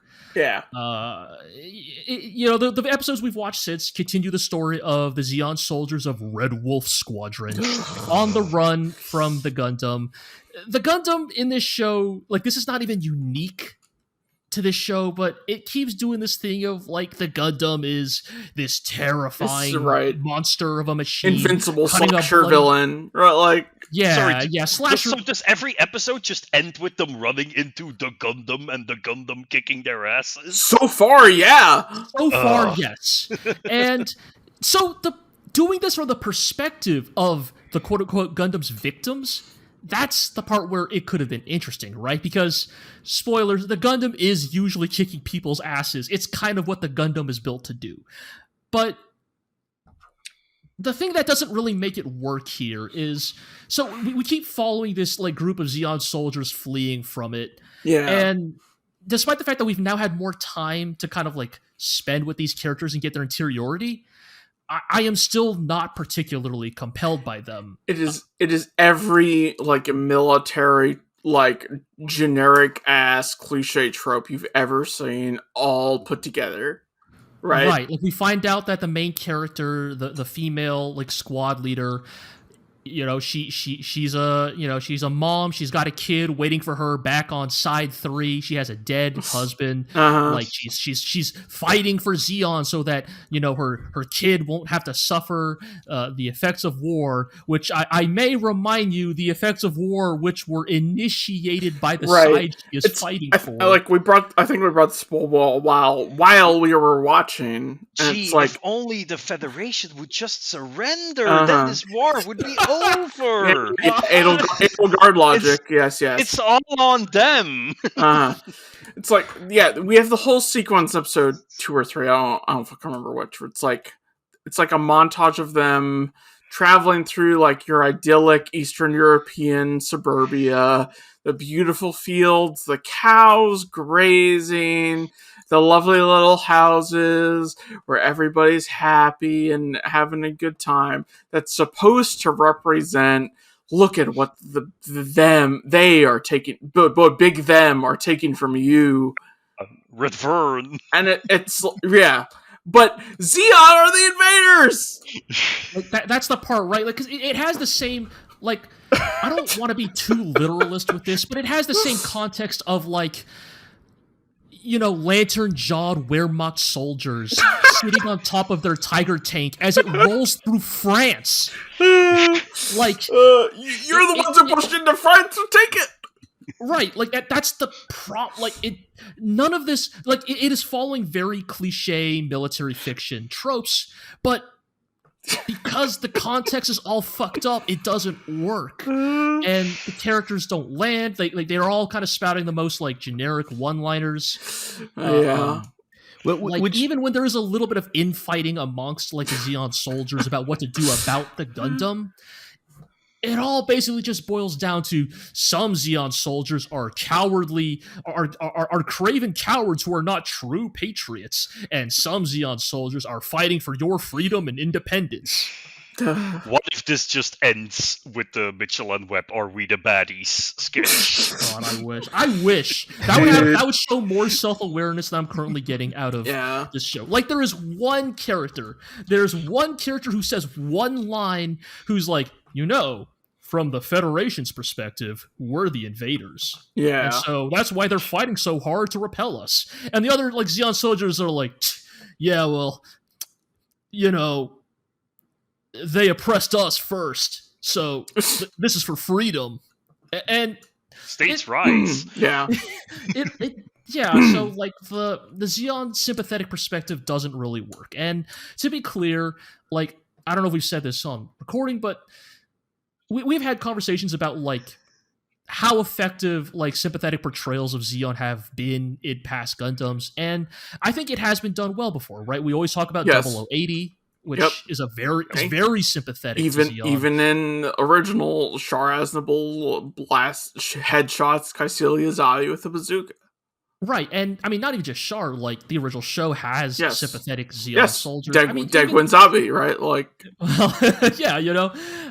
Like, hell, even in... And here's the thing, even in the shows with, like, mustache-twirling shithead, like, Xeon characters like 0083... Yes. I even think they at least get the assignment. Like, you know, we were talking about this before with, like, Gato from 83 is this like he is portrayed as this like noble, honorable Xeon ace, right? That he is the last true believer in Xeon. But the show, but also he fucking nukes the whole fleet. He's a genocidal hypocrite. Yeah, he's a murderer. Like totally, he you know that he is not in fact noble. He is the furthest thing from noble. He feels like he's noble, but he is fighting for an unnoble cause.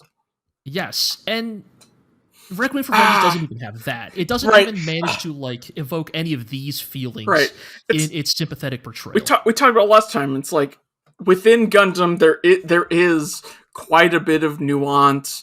There's like a lot of wiggle room between all the various factions within the UC that they all have their ideologies, or they are interpreting ideologies a certain way for their own benefit. That they are fighting for. And the thing about Requiem for Vengeance is it does not actually engage with any of those ideologies. It simply relies upon the sort of tired, it's us versus them, and they are bad. Is this like because you compared the Gundam to a slasher villain, like, is the idea the same? Like, that they're just, like, they don't bother developing these characters because they're just, like, the dumb, unlikable teens that are about to be they're supposed to be likable, and it's just like if the Gundam is this evil monster that is chasing them all across so far, Europe, they have not, but they have not. They know that doesn't work, right? Like the Gundam is they want to sell Gunpla of the Gundam, so.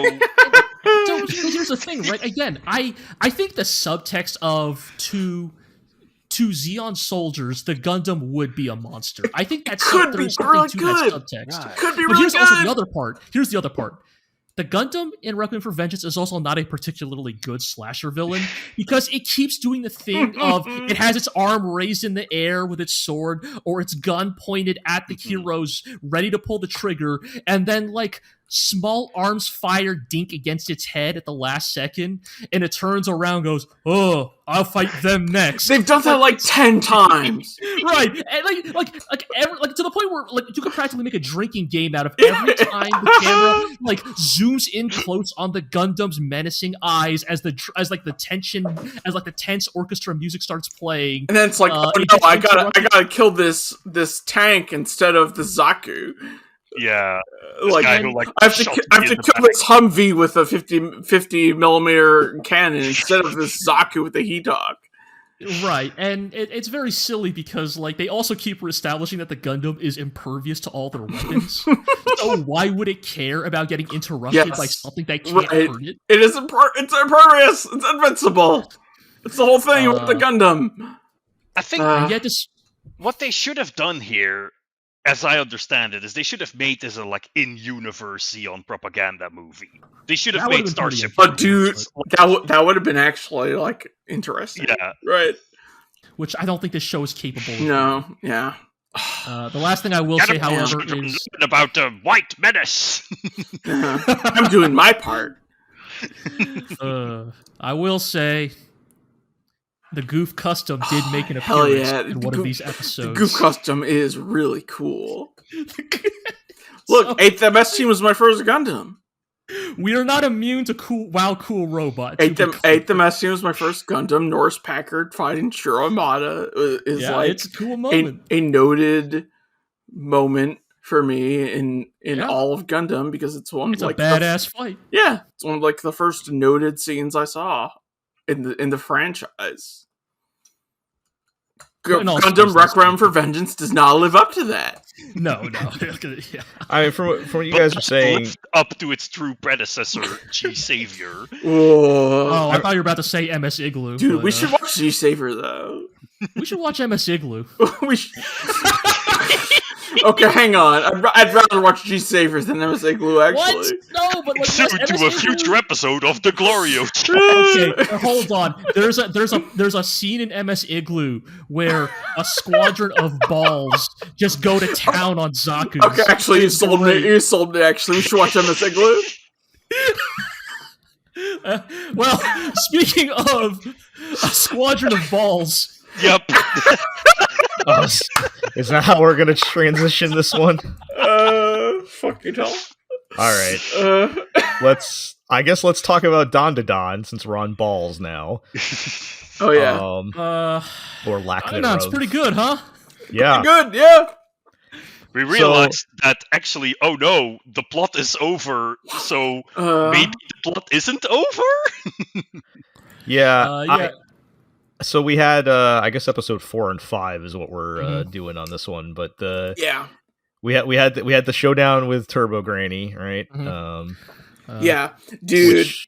Okay, I must say about 11 hours before I watched that episode, my friend posted in a different Discord server a GIF of somebody banging their head, and he was like, "When the song starts." Don episode 4, and I was like, okay, I don't know exactly what you mean, but I'm curious to find out. And then I watched Don episode 4 and went, okay, I see what you mean. Jel, how could you not know Kensuke Ushio by his signature dubstep remix of William Tell Overture as featured in episode 4 of Don? Dude. Look, I don't know the anime music composers like that. I did recognize William Tell Overture. What an incredible drop. Well, yes. Yeah. Excuse me. Dubstep remix of the William Tell Overture mashed up with the French Con. Oh yeah, there's perhaps a little bit of that in there too. That's true. Oh man. Yeah. Episode 4 is very, very much feels like the Science Saru Declaration of Intent. Right. I'm so sad you didn't get to see that as part of the pre-release movie. That would have been the thing. Right. So again, as a reminder, they aired the first 3 episodes in theaters, which means, dude, you got robbed. I know, right? I think cliffhanger. I know they wouldn't want to show the whole thing. But I know, but you got ripped off. I know. No. Just imagine the way people would be talking about Don if they had shown that 4th episode. Oh yeah, dude. It would have done more. It would have made it spread more. It would have been more popular than it is. Yeah, I mean, the whole episode is basically I'm hesitant to call it a fight, but showdown with Turbo Granny, right? Where they a lot of cool things happen. I feel like talking about it, that episode specifically on the podcast is not going to do it a whole lot of justice, because you really need to just see the visual spectacle of it.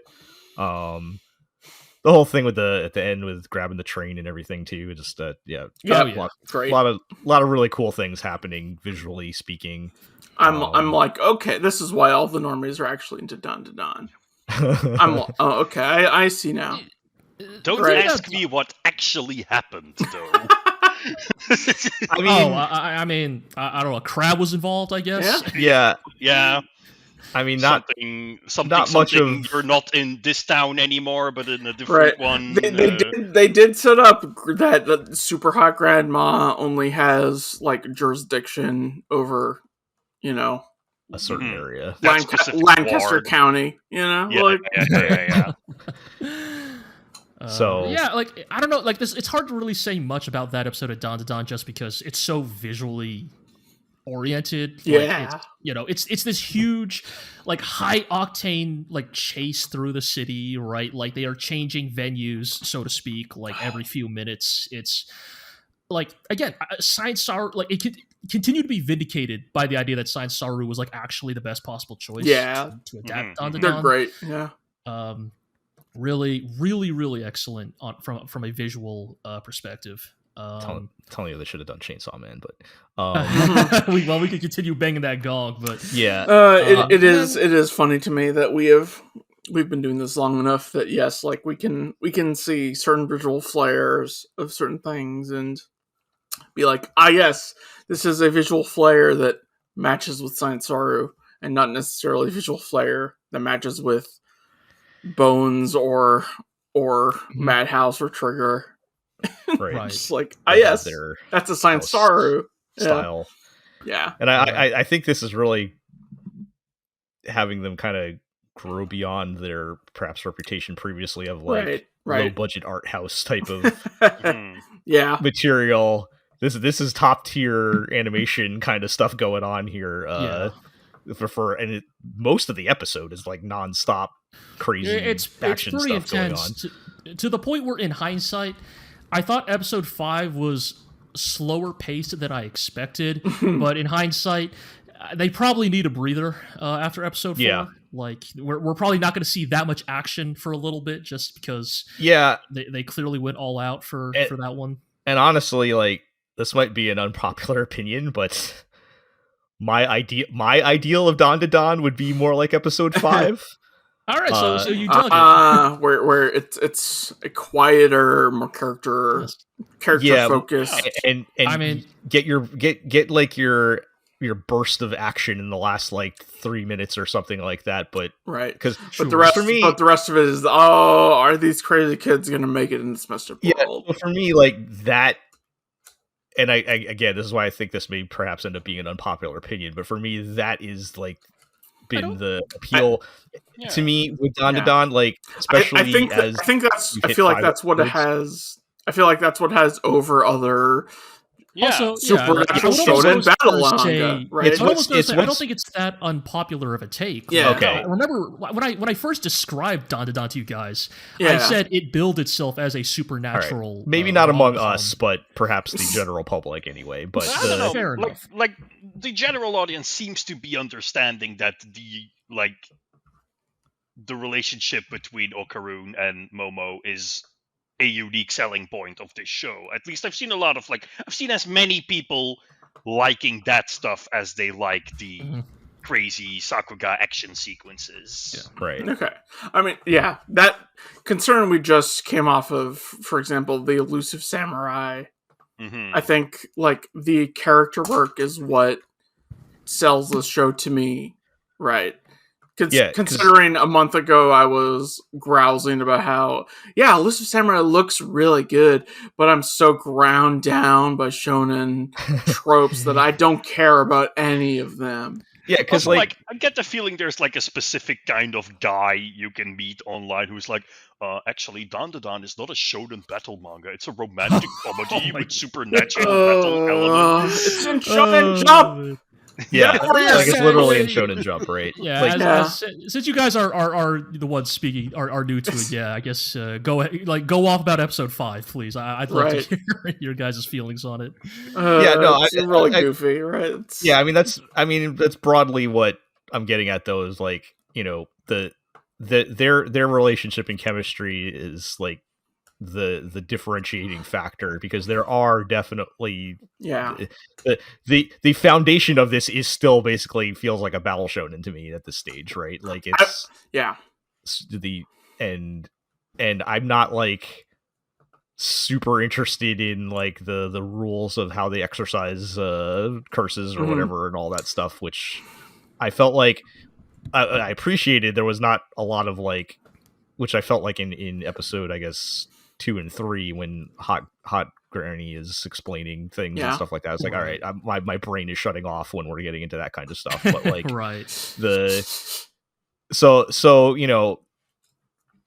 I feel like episode 5 was playing to the things that I enjoy the most about Dandadan, which is the relationship stuff mixed in, and again, not in a vacuum, but as mixed in with all the other things going on, is what I think appeals to me about the show. So, not that I loved episode 4. It was great to watch and everything, but I was a little tired by the end. I feeling a little tired by the end. It was in exhausting. A lot of ways, but yeah.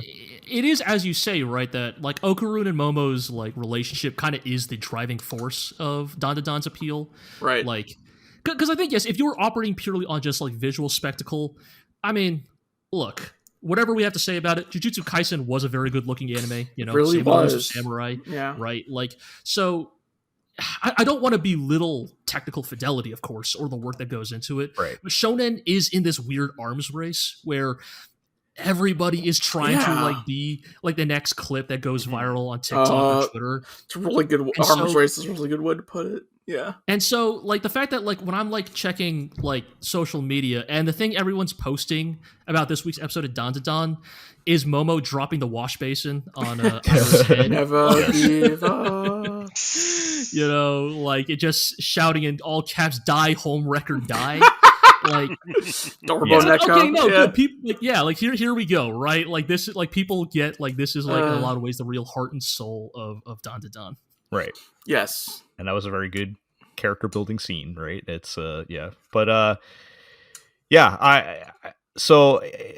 definitely I'm curious to see what we do now that we've gotten I feel like we have the characters established and everything now. Like this was kind of our first kind of bad guy defeated in the Shonen Jump way of turning them into a cute thing that follows them around. But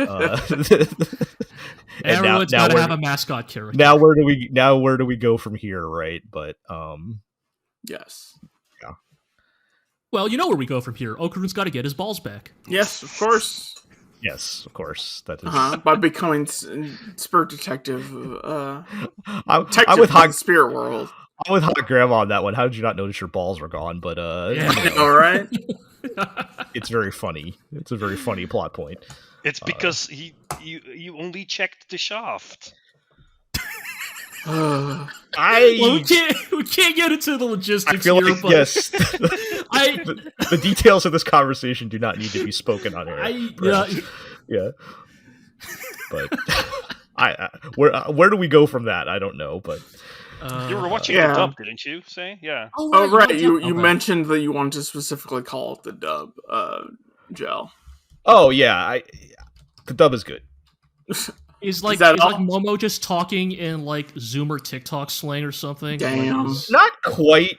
She kind of has that kind of attitude, I guess, but not. They haven't really leaned in any specific type of slang or whatever. The two things I've heard about the dub is that Hot Grandma is Kari Walgren, aka Hanaharu Haruko.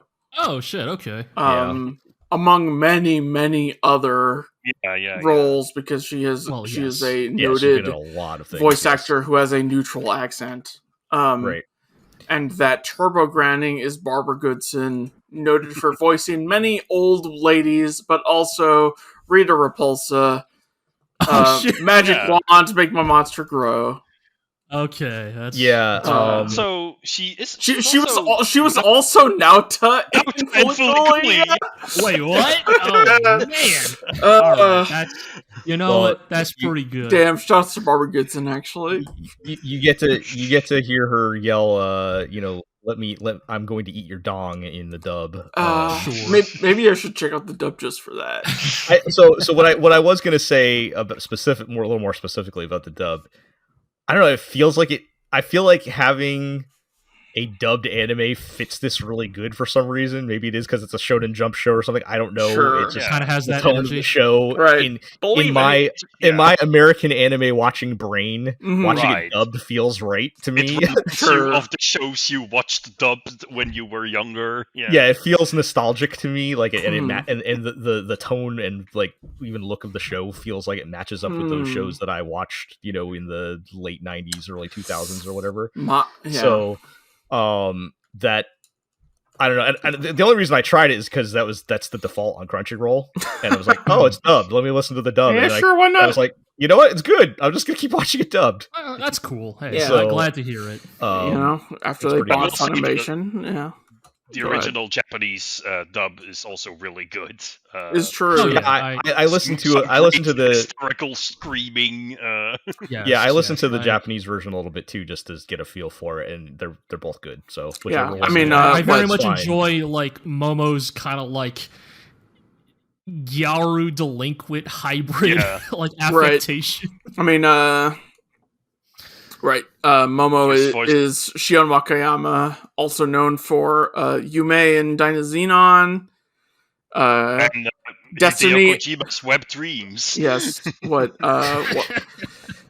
Takina in Lacourse Recoil. Destiny Intact Opus Destiny. All right.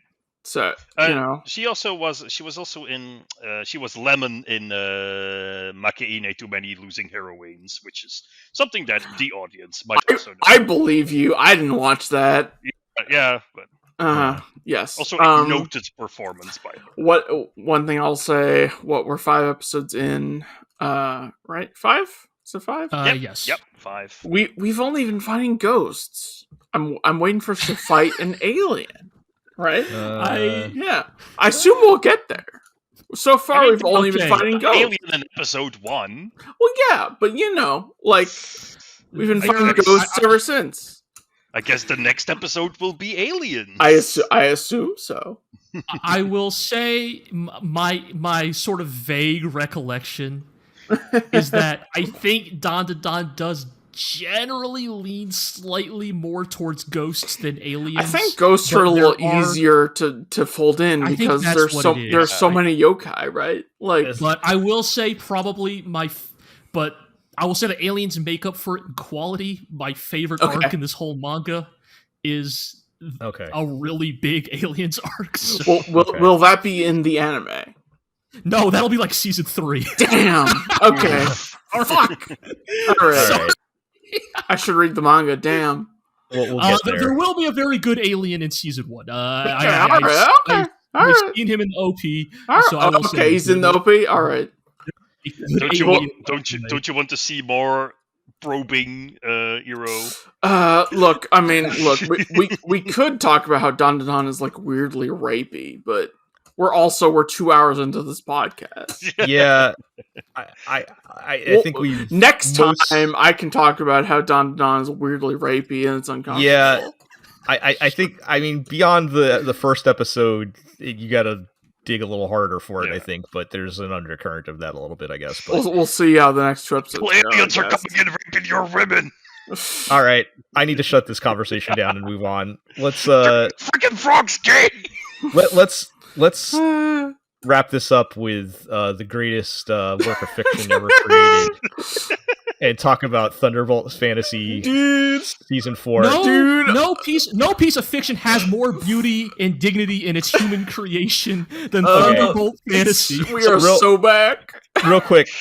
I have caught up. I powered through the rest of season 3, and I'm not going to talk much about season 3 without time. Other than the only thing I want to say about season 3 is, had I watched it at the time on its normal schedule and waited 3 years and had time to think about the ending for 3 years, I would probably have a much more positive impression of it. Shouts to Bon Gunha. That being said, surely one of them will share my cause. Having powered through it within a span of about 2 weeks in about a week ago, the ending is amazing. The rest of it, maybe not so much. That's all I'll say about season 3. All right, so season 4. They finally returned for season 4. They were like, well, fuck any of that. We're just doing whatever we want now. So we're specifically talking about episodes 4 and 5, right? Oh my god! 3 and 4. Is episode 4 the greatest piece of fiction ever created? Maybe. Maybe. Okay, so just since we can open the floodgates, safety's off. Last podcast we had seen the minigun already. Yeah, so episode 3 we were trying so hard to keep that quiet. Right, because it is the most I very much appreciate you guys for not saying anything. You got Mutsu Tenmei, the old man, like taking cover. And you're like, oh, how are they going to get out of this one? And then oh my god! like a Vulcan cannon Gatling gun. Fucking episode 3 is the embodiment of that meme that like the more complex a power system gets, when someone pulls out a gun. And, like, it's so good. Yeah, you got the evil the evil mad scientist. I'll shout out the semi-obscure tabletop game Ascendancy, where one of the character classes is you're the guy in the chair who does the internet connection to everybody else, and the like max level ult is you show up in person and you have a gun. But yeah, oh man, so mad scientist dude shows up hungry with revenge, which is, to be fair, I even love that conversation because the mad scientist is like, you know what, Kasemeko, you've inspired me with your will and grit and your gung-ho attitude as a boss. As my new boss, I can't wait to serve you with undying loyalty. But before I do that, before I serve you truly, I have personal business. And Kasemeko is such a good boss. He's like, you know, a mad scientist, I think all of my subordinates, I want them to serve me with a clear head. Go do it. I want them. So go do it with my blessing. Go kill whoever it is you want to kill, and then you can go to the demon realm. He means with an empty head, because boy, his servants are idiots. Oh man, Kase make the terrifying realization that Bad Gunha was the wrangler of the Divine Swarm. Yeah, like, oh no, this idiot was the smartest. He was the only one with clarity of purpose. Like every other member of the Divine Swarm is some different flavor of idiot. I'm gonna summarize this season as Rin Setsuwa wins by doing nothing. Oh my god! 4, yes, as we alluded to, the good scientist, like, shit, I gotta go back to the old me, and he springs away on a cartoon spring on fucking Uncle Scrooge's pogo stick from NES DuckTales, like. And at that point, Iro and I are like, I say out loud, I'll take credit. I was like, he's not going to come out with a mech, is he? And he sure does. And it's clearly not a puppet. It's a man in a suit. Thunderbolt Fantasy is Toku now. Oh my god. Like, yeah. When it was always Toku. When I remember watching the first episode of season 2, and we got to the opening, and the dragon appears. The dragon is obviously a man in a suit, and I was like, "Oh my god, this is the best show ever made!" Right? And then, yes, 2 seasons, and 2 movies later, what have you, and a fucking mech appears. It's a man in a suit. Fucking punches. Fucking runs over like a gorilla and just decks Gun Wizard. Like, it's so good. Just because again, it's because these are real objects. You know that it's a man in a suit in his mech suit is punching this actual puppet. Like, this puppet's like flying like 30 fucking feet, man. It's like I don't. Holy shit, man! Oh my god. It is. Thunderbolt Fantasy is so good. Unbeatable. At the time, we have like Rofuyo brutally. Yeah, so like he beat up Muppets with his bare hands. We didn't get to the Rofuyo part of episode 4, which was also very cool. Now that you guys have seen Kanko, are Kanko not the most Muppet-coded puppet you've ever seen? Oh my god. The way their mouth flap opens? Yes. Like, that's just a Muppet, bro. It's just a Muppet that knows Hyper Beam.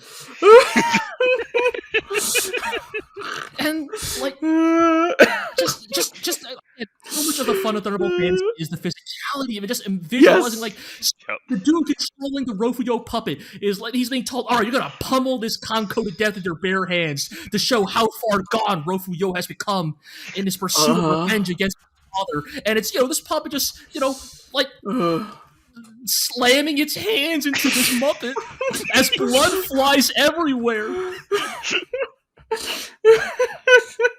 And then his devil trigger occurs. It's been a bit since season 3, and I was like, oh man, I know they're making season 4. Is it gonna is it gonna live up to season 3? I'm so happy. Man, right now we've watched it, Jill. We could even talk about the OP, which just has the shot of Ryoga being struck by lightning and exploding. I made a fucking gif of that. Look, it was so funny. Yes, Ryoga just getting fucking obliterated.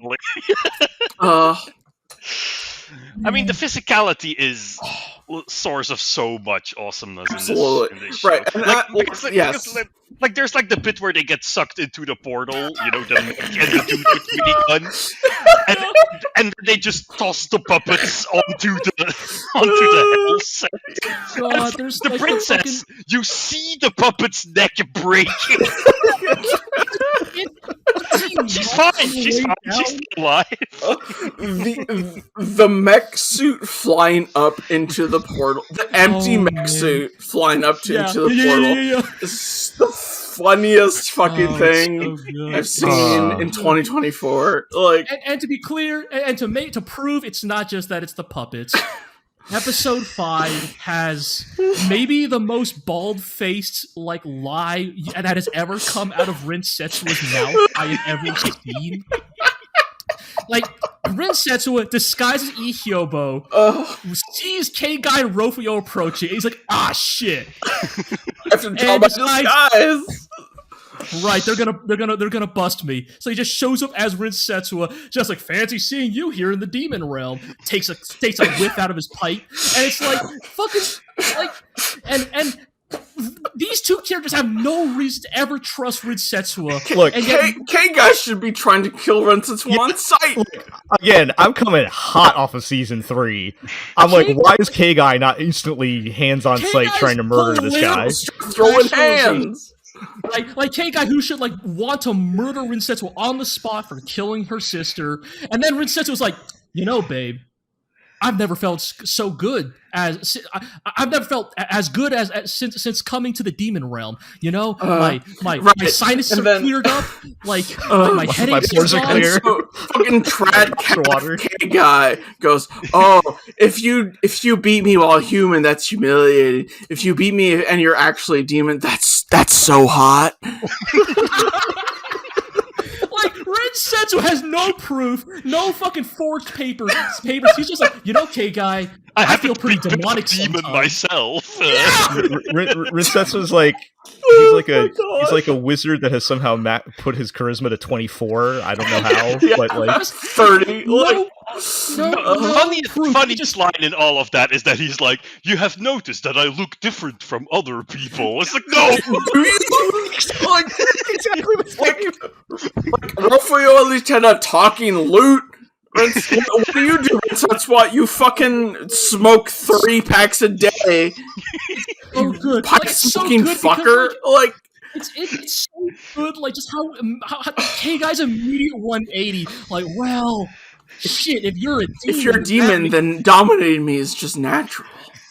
It's so her instant rationalization that everything Rin Setsuo has ever done to her, every way Rin Setsuo has ever fucked her over, and she goes, many ways, yes. But if you're a demon, yes, I've not read the spin-off in which this occurs, but I've read about the spin-off in which this occurs. Yes. Where backstory. What K-Guy as a necromancer was building a doll of the ultimate human or whatever. And Rin Setsuo basically made her fall in love with him,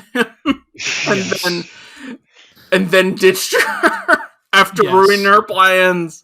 So she's so pissed. I mean, he also just killed her sister. Yes, so she is so mad that this dude seduced her and then bailed, basically, and. Oh my god! Rin Setsuo is like the toxic ex. She just cannot stop second guessing. What if this time? Oh my god! Yeah, I can think this time. The part I need to happen from here is I need K-Guy to bring Rin Setsuo to the Council of Demons and be like, I don't know if he's actually a demon, but he says he's a demon, and I want Rinsetsu to just somehow bluff his way into the demon court, right? Like, no horns, no actual displays of demon prowess. He replaces... a demon that makes in front of my deathbed.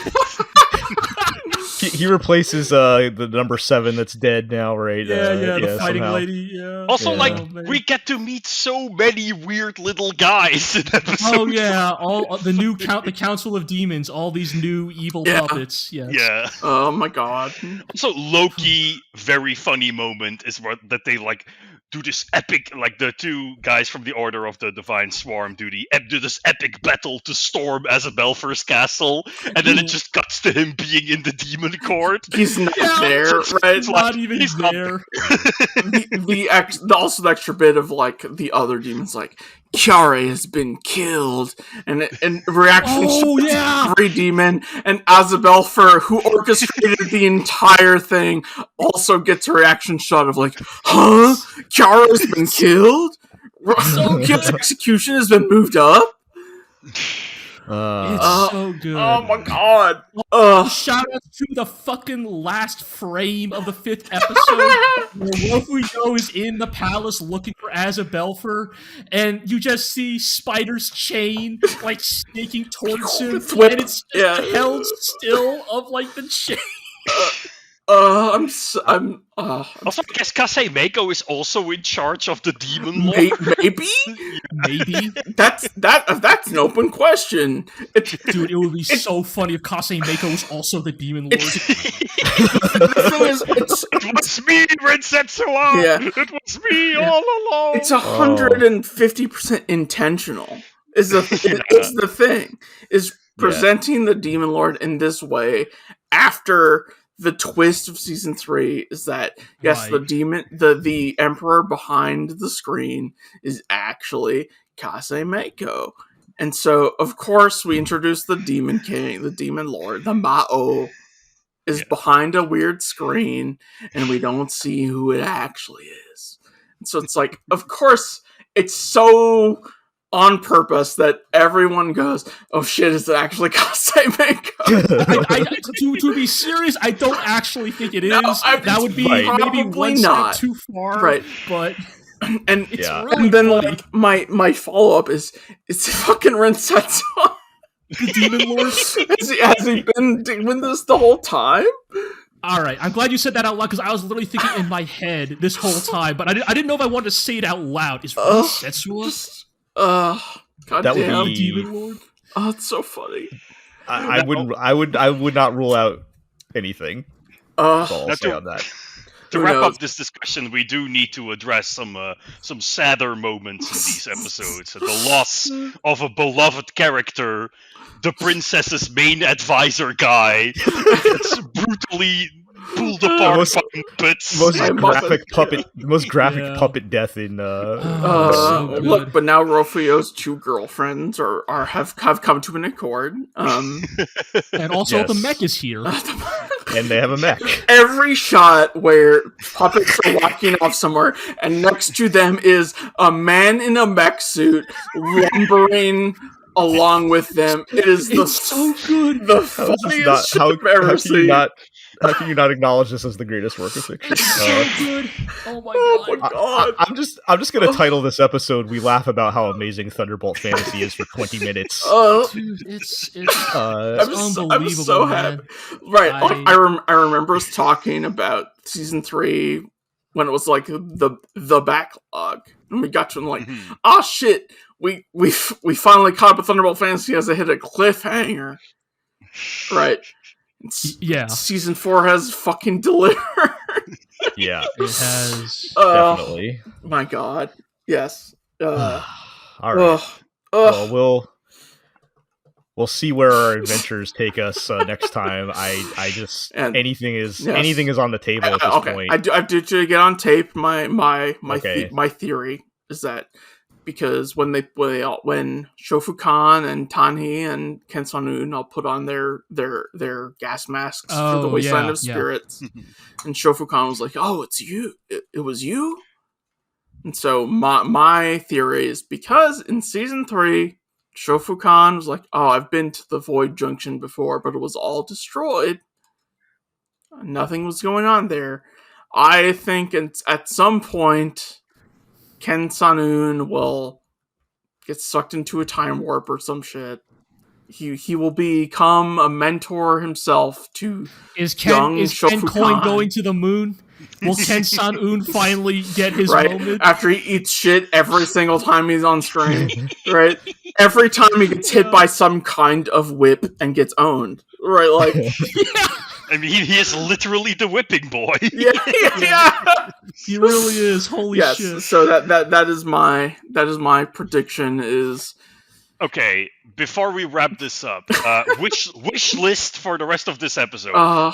My wish list is they blow up the mech by putting actual explosives inside the suit and blowing it up. Like Penny and Saki style. Yes. I feel like that'd be so good. I feel like there's like an 80% chance that will happen. Yeah. Oh yeah, that mech is not surviving this season. That's 4-1. Yeah. That mech is going to heroically sacrifice itself. High odds on that one, yeah. He will pull an Android 16 button. Yeah. Yeah. Okay, what's on your wish list? For me, I love that Season 4 has established that beating Kanko is the new power level system. Yes. Like, how many Kanko you can beat to... Like, Rofuyo, human form, struggled against one. Yes, and then he was able to beat one when he embraced his demon power by pummeling it with his bare hand. Strong Hammer Lady was able to, like, effortlessly defeat two. Yes, and so Kyoku, yeah. You know, so I need, whenever like Shofu Khan gets to the demon realm, I need him fighting the Kanko to be like fucking Dynasty Warriors. I need him to be like to just up the ante. He just kills like 1,000 of those motherfuckers. Right. They are waves breaking upon his shore. Right. Yeah, yeah. That would be pretty good. They already have him being like, wow, with this gas mask, crossing the Wasteland experience is really easy. And Tani and Kensan are like, oh my god, I'm dying. Right. Kensan is dying. This isn't about him. Oh, God. Yeah, I don't know. I kind of like the Rinsetsu as Demon King theory. Well, maybe it's not out of the question. Is the thing? Could you would that not be the perfect setup for a final showdown between him and Shofukan though? We have to remember there will be a movie after the season. Yes. Right, so it might come in the movie, but still, at this point, I don't really see Rinsetsu as an antagonist. Like, there would still be some like, no, he is the reason he was doing it for whatever, right? But yeah. You know, it would be part of a ploy to somehow stop the villain. Right. Yeah. I mean, yes, the whole thing is he is impersonating Hikobyo because to seal the biggest ethos of a champion, after he got blue-balled by both Betsu Tengai and whatever the fuck that dude's name was, the magistrate guy. The hunting fox, whose actual name I cannot remember. The only puppet with teeth? Yes.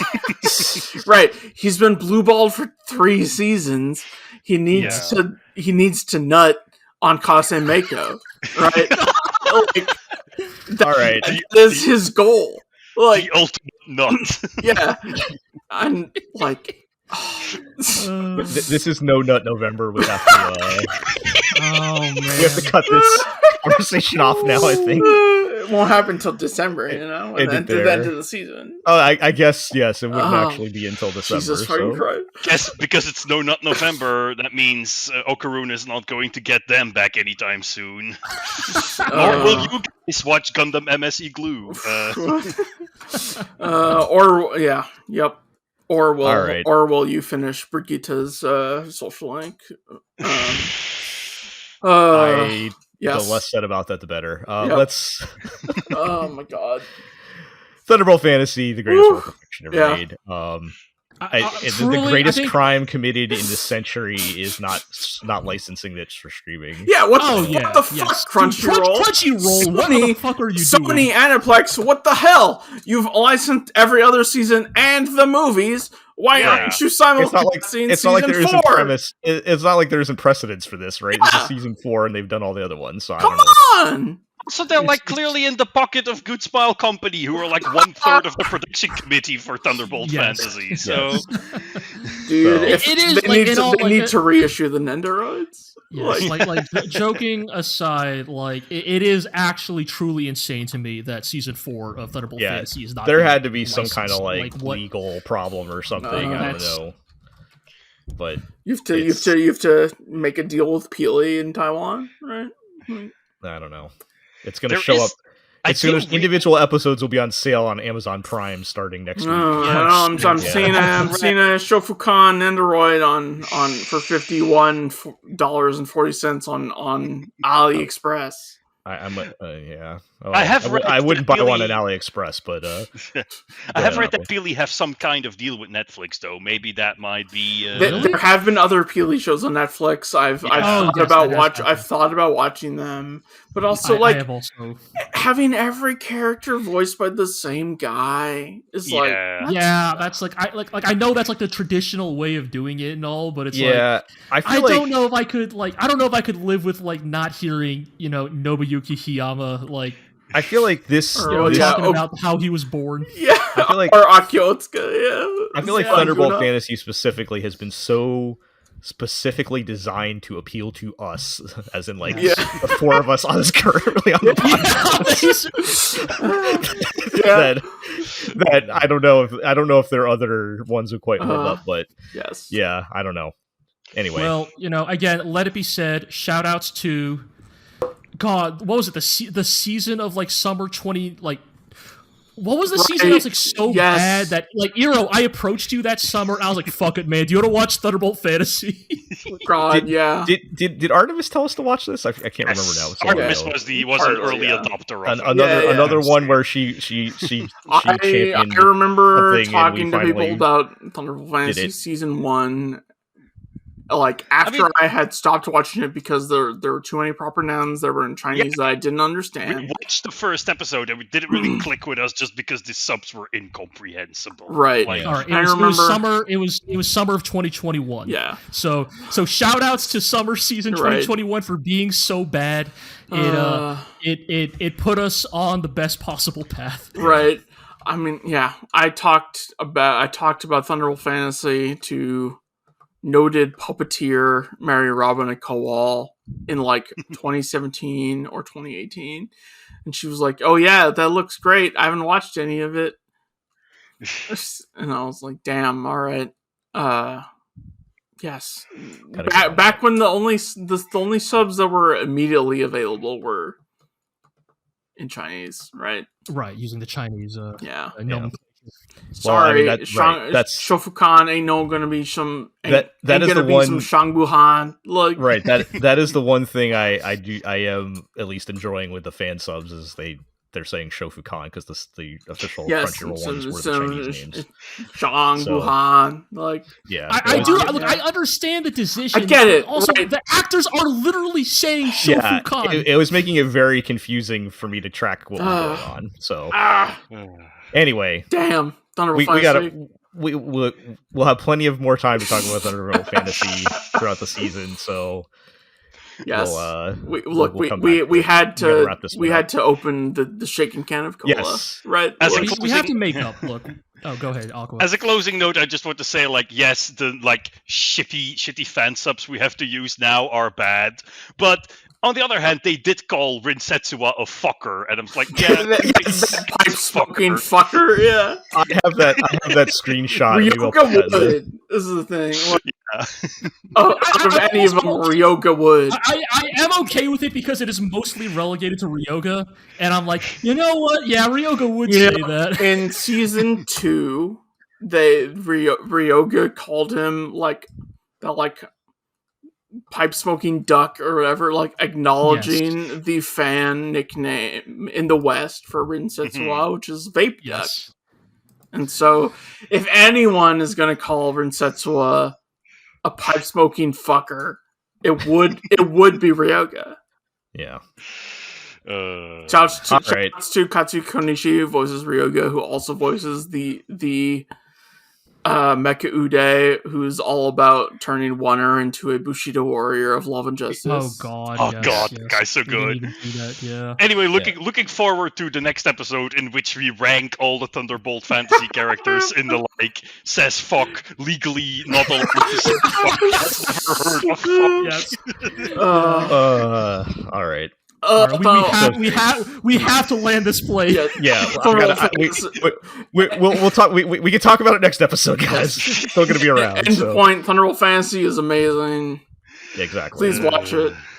Go watch it. Thank you. Come again. All right. Let's wrap this up. Housekeeping. For our. Wait. Hang on. There's one more thing on the show notes. Gel. Oh, I already talked about Banana. Did you? At the beginning. Yes. God there damn. were no new episodes of Banana. Yeah, I didn't actually take it off the show notes yet. Wait. I forgot to take it. Was that on tape or was that before we hit record? We had that was on tape. It was his opening bit. That was the intro. God damn. All right. This podcast is 2.5 hours long. Look, I know it's been a long podcast, but yes, that was actually recorded. Half hour is just so yes. All right. Okay. So yes, let's do our housekeeping. You can find us at theglorioblog.com. Go read Iroh's piece on Metaphor ReFantazio and G's piece on Look Back. Yes, among other things. Because you also dropped the first impressions post for Gundam, right? Did we? Requiem for Vengeance? Yes. I posted that. Yes. Yeah, along with all of our other first looks from the season, although we're pretty deep into the season now at this point. But also read everything on my blog, obsidianmoonshine.com. Sure, if we want to plug the personal blogs here. I just made a website, gels.website, so go check that out. But check out my website, retroversy.com. and G, what's your actual URL? Nice try. I can't even remember the URL of my blog. Oh my god. Okay, well, G, you're gman.geocities. You're a g-blog.versel.app. You're the internet's premier mecha artist, so people will know where to find you. But look, people know where to find me. It's okay. Yeah. So G.TK. Subscribe to the podcast on Apple Podcasts, Spotify, Amazon Music, Podbean, Stitcher, and of course YouTube, where you can like, comment, subscribe, ring that notification bell, all those good things. Tell your friends, tell your enemies, and we'll catch everybody next time.